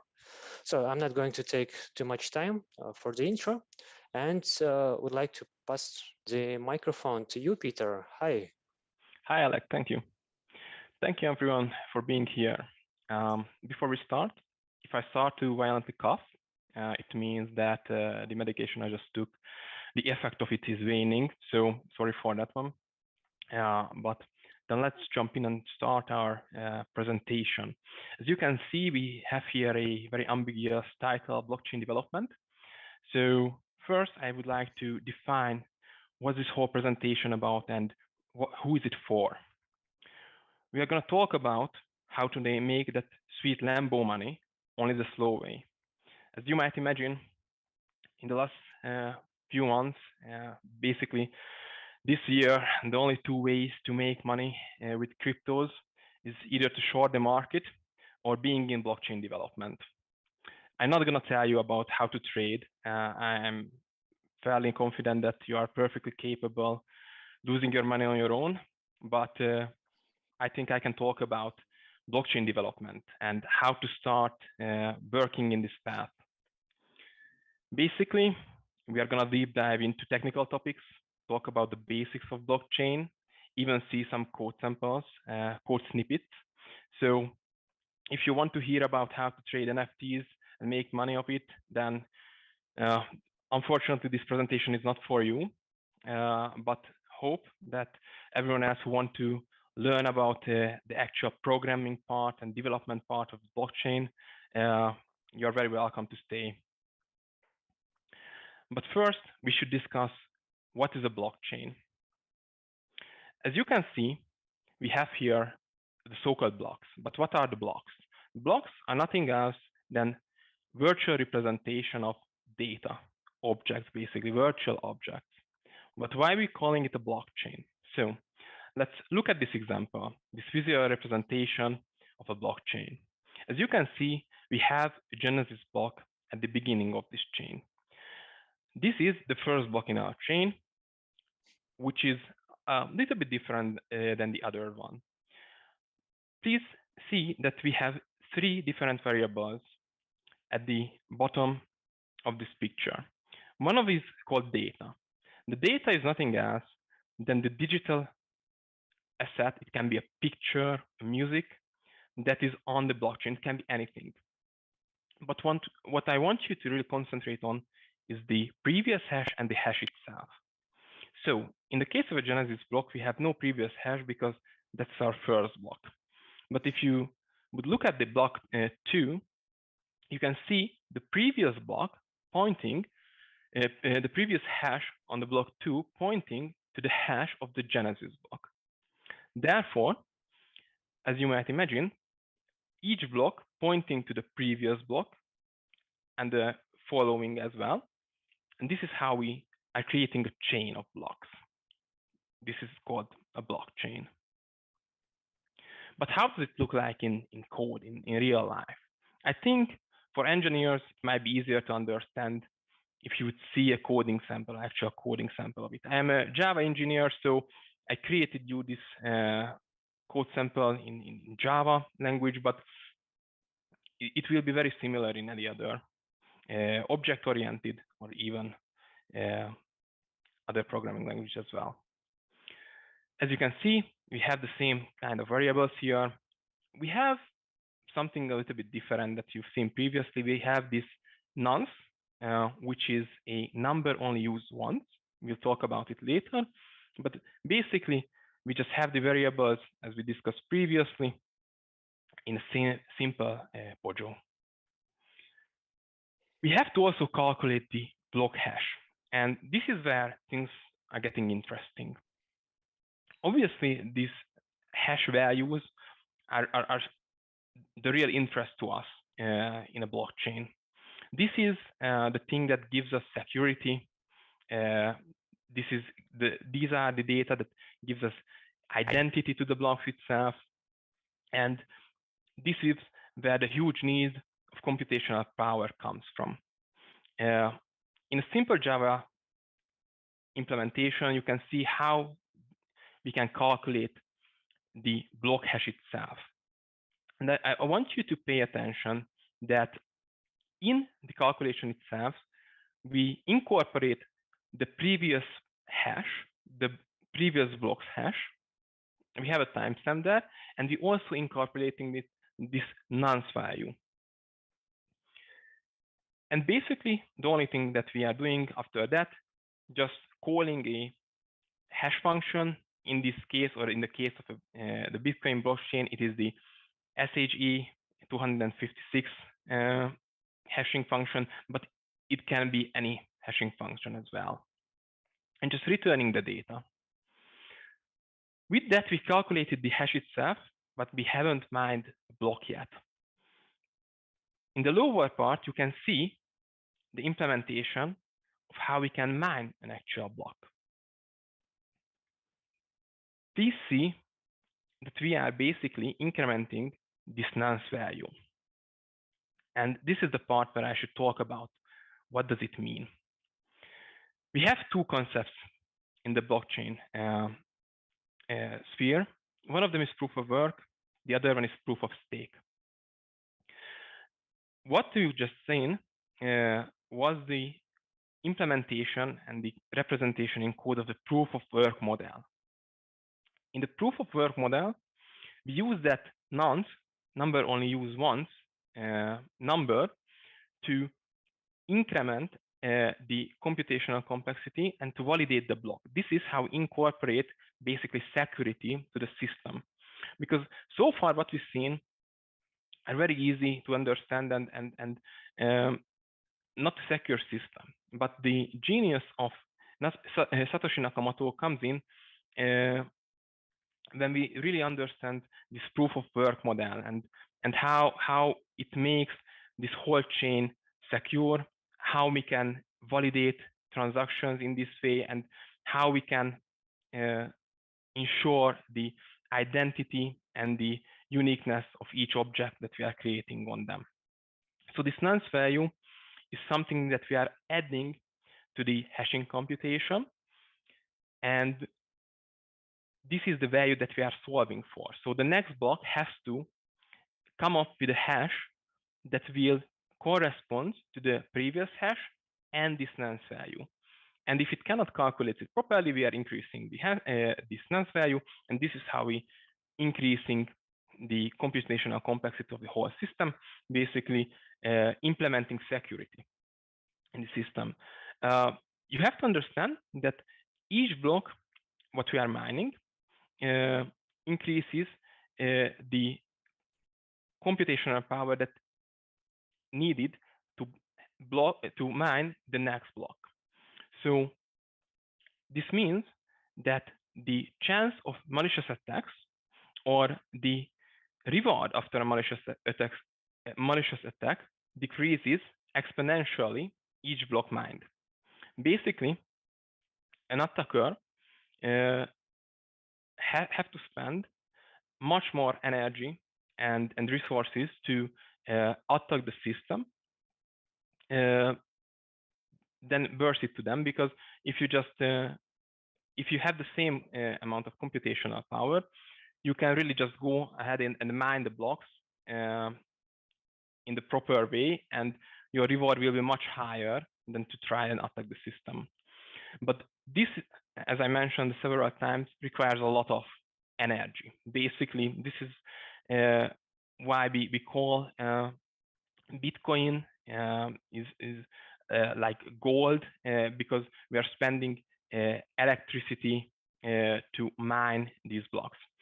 The other concept that is much more recent and maybe you heard about it in recent days. We had Ethereum 2 merge that really propagate this whole idea of the proof of stake system.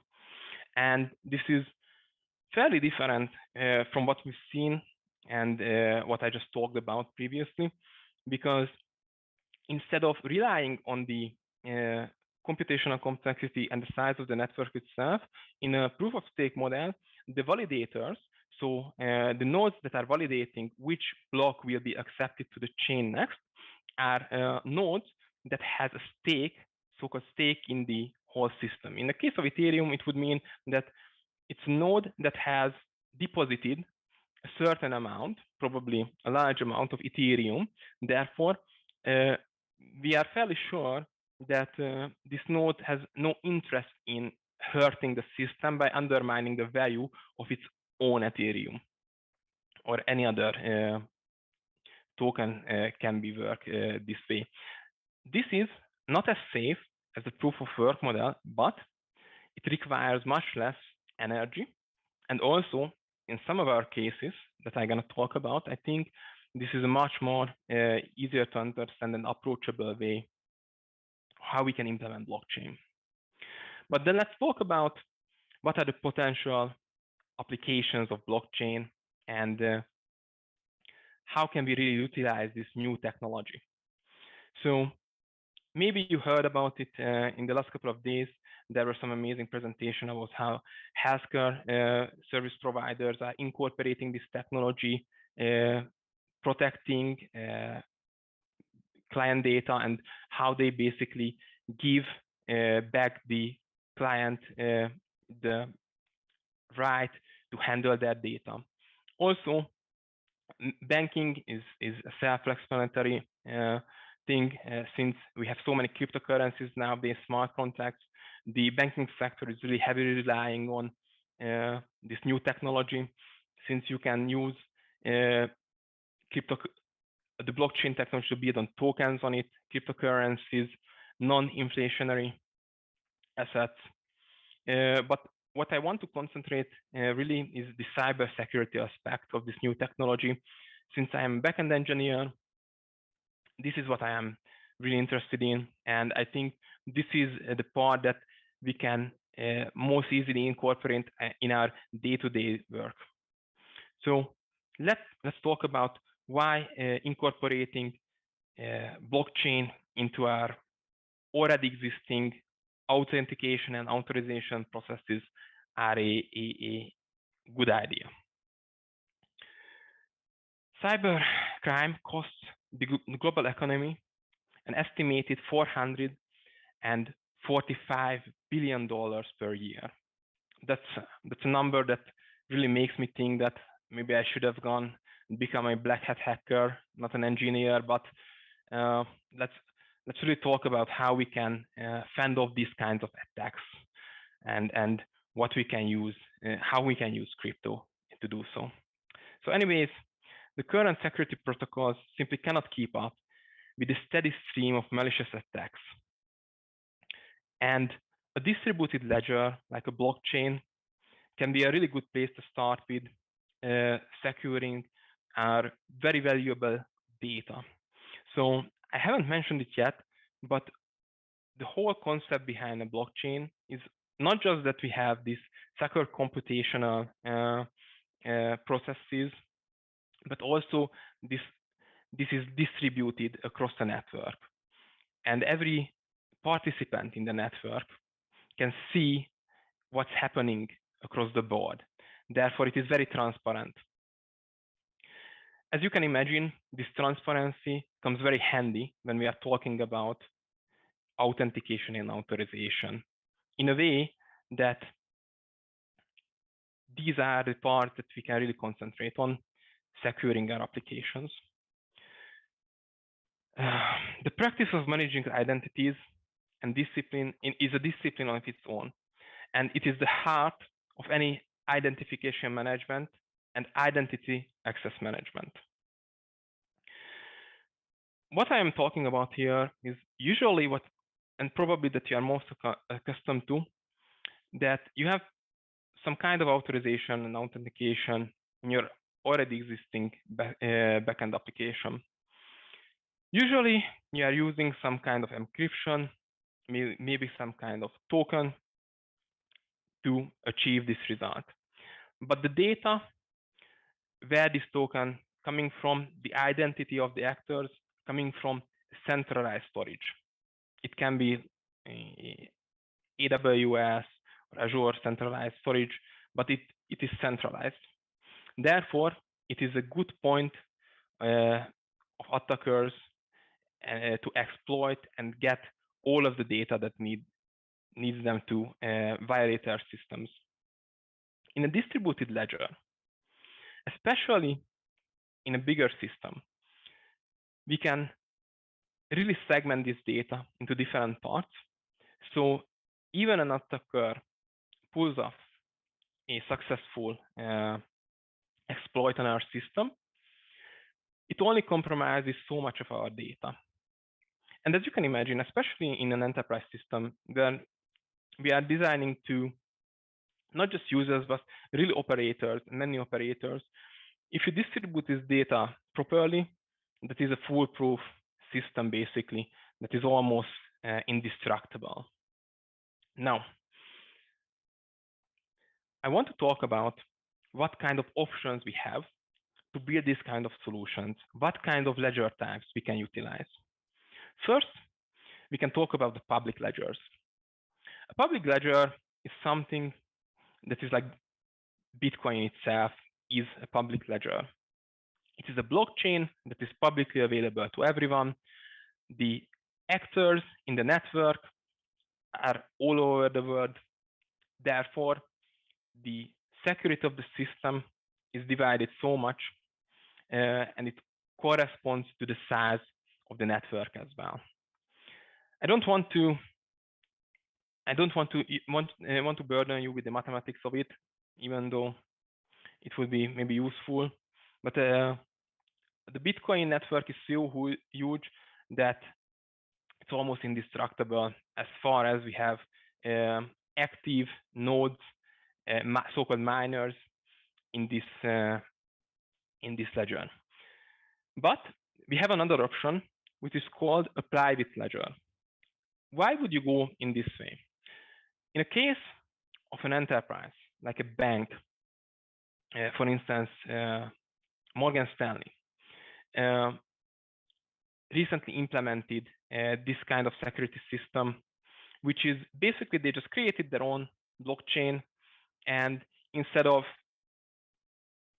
giving it to the public, they pulled up their own servers, their own nodes.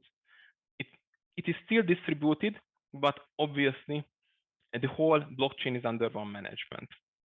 And this is, I would say, the best solution for a authorization system or in cybersecurity standpoint, because you can really solve the distribution of the data without the concern whether there will be enough motivation to run this whole network and spend the energy on it.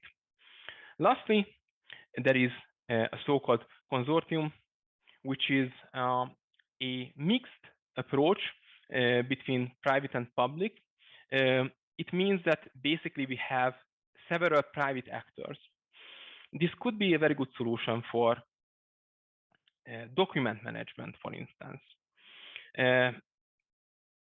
If you have clients that you need to share documents and data with, and you are really relying on the validity and the integrity of that data, this is a very good solution to create a blockchain, share the access with the two parties. Therefore, you have shared accessibility and responsibility. Also, it is very similar. It can be very similar to a case when you have a healthcare provider and one of their clients.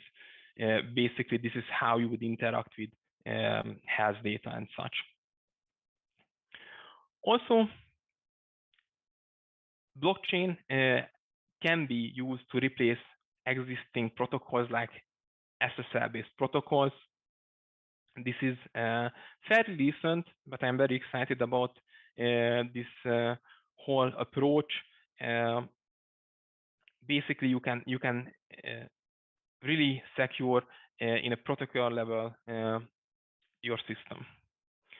All right then, but let's talk about how you can incorporate this technology, these amazing opportunities into your existing Java backend model. The first technology I'd like to mention is Web3j. Maybe you've heard about it yesterday. This is a Java-based technology, which is give you access to several different blockchains, fairly easy to use. I would say very good licensing. This is a good starting point if you want to go and use an open ledger, public ledger, and build your solution on that one. Secondly, we have OpenLiberty. This is the solution from IBM. I would really highly recommend it. Even though IBM manages the blockchain itself,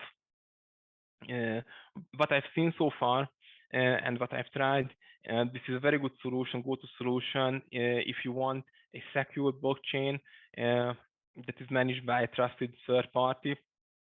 It defeats the purpose a bit of the whole distributed system since you have a third party, but still it can be utilized very well, especially I would say for smaller startups and such. It's a good option. BitcoinJ is a library to use if you want to base your system on the Bitcoin network. I'm not going to go into detail in this. If you're enterprise, you probably don't want to go this way, but if you want to keep your data secure as possible and into the hands of the public, this is a go-to solution. And lastly, OneCosmos is a security-based blockchain, especially designed to authorization and authentication that I just talked about. So that would be my go-to solution if I would only want to use this technology just for these purposes. You still have the opportunity to implement a blockchain yourself, run your nodes, and do every bit of the work by yourself. And in the case of a big corporation, that may be the best option since you have all the autonomy and you don't have to rely on anyone or anything, I would say. Even though, as you can see, you can implement blockchain with Java, Java is not the most popular language for blockchain development. Some languages like Solidity designed to interact with certain blockchains like Ethereum. But you will hear about these languages from my amazing colleague, Ellen. With that, I would like to pass the word to Ellen. Please take over the presentation. Hello, thanks for presenting me. I'm glad to be here. So in this session, I think you can move on to the next slide. So in this session, we will talk about what's the main responsibilities for a blockchain developer, how to become one of the blockchain developer and why, except Lambo, and how can EPAM help you to improve yourself in Bitcoin blockchain, sorry. So blockchain being the revolutionary technology has obviously opened many new opportunities for us and mostly for tech enthusiasts. But even with these fantastic opportunities, we don't know how to become one of them. So we will break some rumors here. We will talk about roadmaps and etc. So there are two types of blockchain developers. One is core blockchain developer and software blockchain developer. The core blockchain developer mostly works on architecture, responsible for delivering protocols and mostly systems, the design of consequences and other high-level decisions that are related to the blockchain.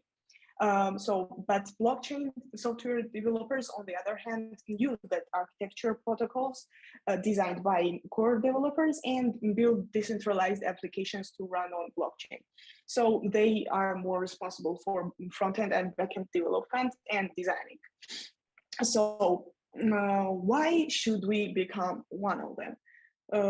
as Peter already mentioned about Lambo, you can boost your income really well. So we are looking forward to get Porsche or Lamborghini. So also you can, as we know, Web3 right now is really important and popular because it is decentralized so blockchain gives us opportunity to use its core for that. So if you want to become blockchain developer, you are looking forward for the future and you will be the future man. According to the Glassdoor, you see right now here, the average annual salary for a blockchain developer in US is over 100,000 USD. So doesn't matter where you live or where you sit, it's a comfortably right choice, I think. And as you can see, demand for the engineers is really high. As Peter also mentioned about the security engineering, it's also high demand role, but I think it's 5 times more demand for profession. So many companies and industries are decentralized right now and using DeFi mostly. They are now either changing their tech stack or adding new tech layer to their tech stack. So it's a really right decision to go in blockchain right now. It's so understaffed, which gives us opportunity to earn really good income. Yeah, that's an insight to what blockchain developers will make and also just how demand it is. So right now we have to move on how to become one of them. First of all, I want to break the rumor that you need the degree. I'm saying this because I saw many articles about you should get a degree or study at college or in university, which is not true, I think, because it is skill and you are judged by your skill set. So first of all, you should try to learn what a Bitcoin blockchain is, how it works under the hood, so the basics of it. For this, I would suggest you to read Mastering Ethereum. Also, there are numerous YouTube videos you can watch about blockchain. Now it's really popular right now. Also, we have to learn some coding, which we will talk in following slides more about languages. Also, smart contracts are really popular right now. And that's all. I think you should keep improving and improving. These are top programming languages for blockchain development that it's vital to learn. We'll start with C++, which is really popular right now, as you know it. It's also used in blockchain technology. It's popular for Bitcoin also, which is a cryptocurrency and first ever implementation of blockchain, which was originally written in C++. And I think if you know C++, you can easily move on here because it has some multiple capabilities such as move semantics, primitive control over the memory, advanced multithreading, and other features. Also, Solidity, which is one of my favorite. For example, it's one of the fast growing blockchain programming languages and was created by Ethereum and for smart contracts. I think we don't have a really good stable version right now, but if this version, it still works fine. We have also the code snippet. For this one, you can see this is very similar to the Java or JavaScript developers. So if you are a web developer and want to go to the blockchain and become one of them, I think Solidity would be right choice. As you can see here, there are some normal functions which return like IDs and have like just adopters, which is an array or something like that. And as you can see, it's so similar and human language, and you can understand very easily. So I think it would be great to learn Solidity. Also Python, which is really simple, as you know, you don't have to write so many code for this one. And it's a right approach in blockchain. So you don't need to type a lot of stuff here. Rust is second my favorite language. It became so popular right now. We have so many good programs written on it, like Solana, Polka. These companies and cryptos made some Rust more popular and popular. By the way, it's also really understaffed rather than other languages, because from my experience, this one is hard rather than Solidity or other languages. So this one is understaffed. So keep in mind that understaffed always works fine. So Rust is also good choices. These are languages I chose, but there are also other programming languages you can go with. These were my favorites. Right now, I will talk about how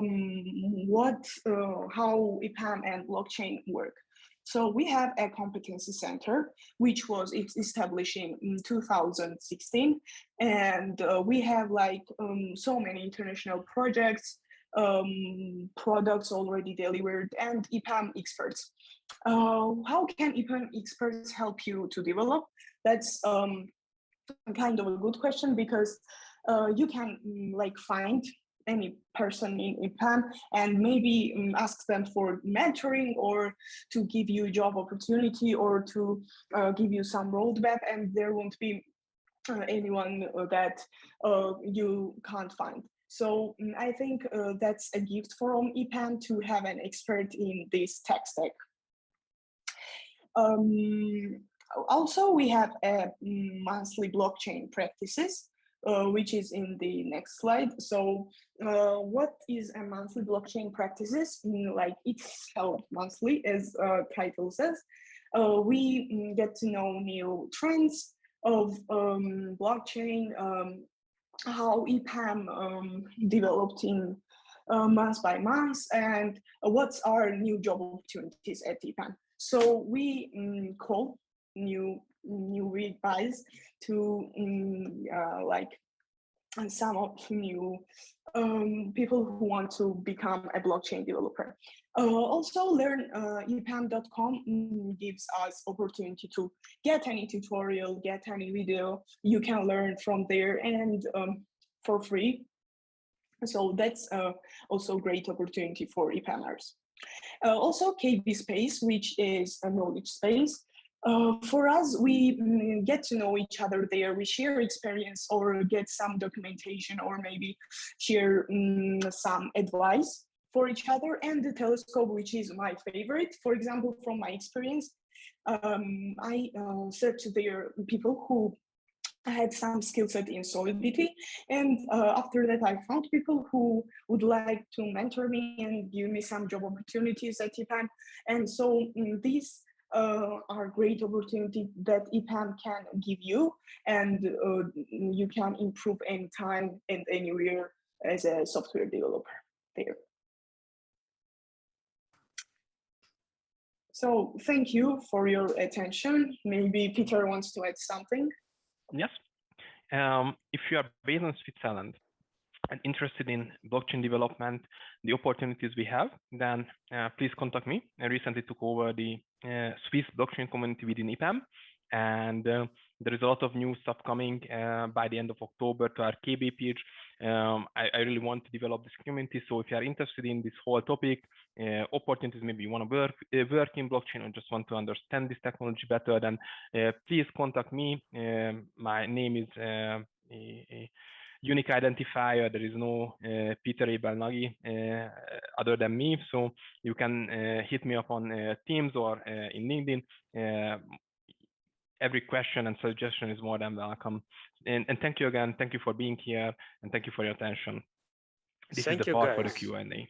Yes, thank you so much, guys, for your presentations. And we've got a couple of questions. The first one and the most liked one is from Sardor.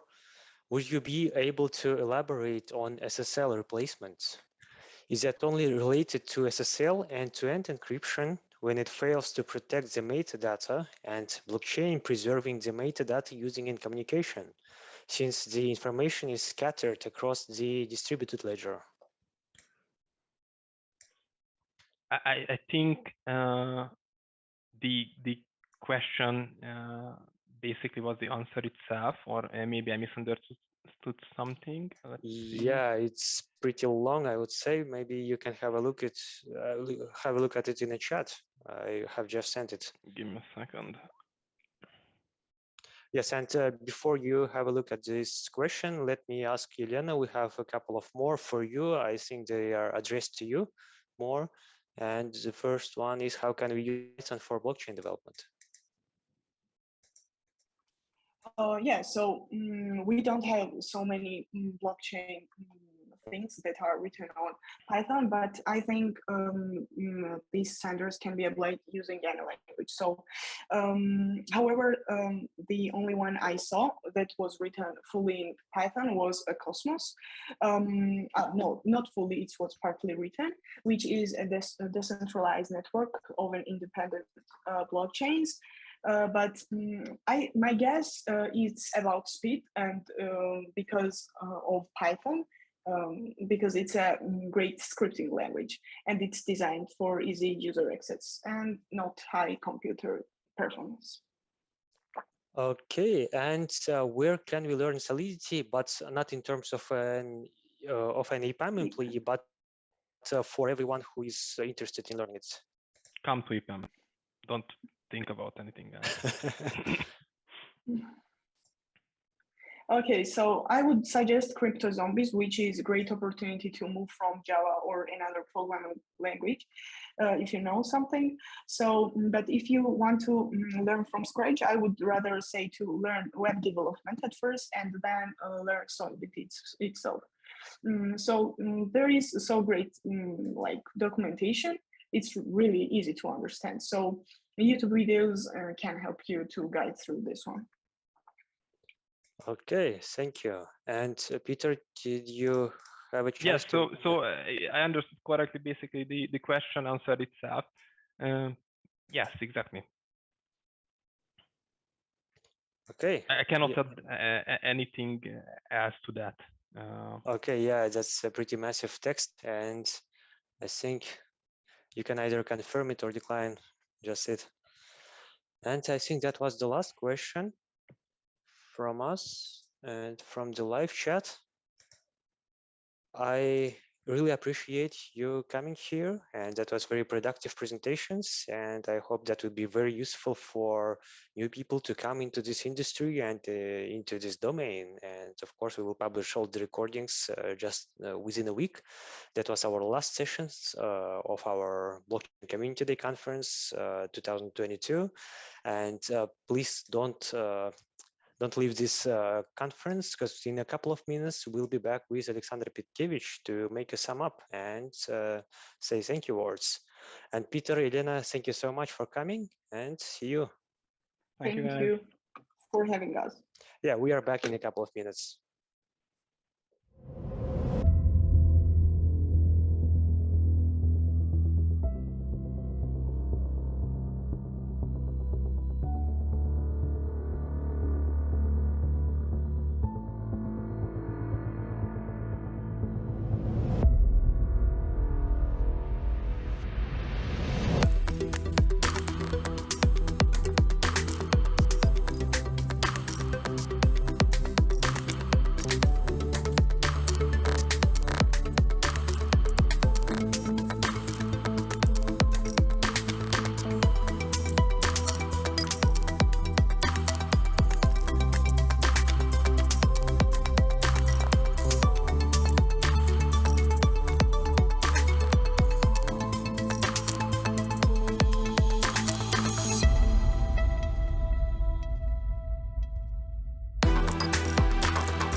Hi guys again. All good things sooner or later will come to the end. And that's the last, I wouldn't even say the presentation, I would say last life moment of our wonderful Blockchain Days 2022. Thank you all to being with us. There was amazing event. We keep growing. We're glad that we decided to make that every year, and it was the second edition. And we already started to think about the next year. But this year we had more than 1,300 of participants. We had about 26, probably slightly more speakers, and they were from 17 countries. We had United Arab Emirates, Philippines, Ukraine, Sri Lanka, Kazakhstan, India, Georgia, Great Britain, USA, Holland, Turkey, Belarus, Canada, Armenia, Germany, Lithuania, and Poland. It's a lot. That's around the globe.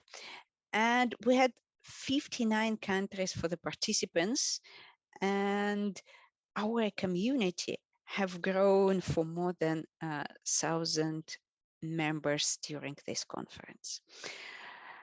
Well, I hope that our topics and our subjects were interesting to you. And we are staying close to you. Our community is operational. Our community's website works. We will keep doing brown bag sessions as usual. And we do have a lot of channels to communicate with us. Guys, we are doing that together. It's not like certain companies organizing the conference. That's a community-led conference. So if you'd like to speak on one of our brown bag sessions, let us know. If you'd like to speak on our big events like community days, also contact Alejandro Lipov, let us know. And if you have any wonderful idea we need to like start doing, like roundtables, like industry insights, like any type of the research, and well, let us know. We are community and we are acting as a community. And I believe that all of you, as a result of the conference, will receive Solana NFTs. And yeah, guys, any creative blockchain and crypto idea, we will look at that and we will think how to implement. Thank you for being with us. Stay with us, bring your friends, bring your contacts to us. Let's grow together and let's do more events together. Thank you. Bye.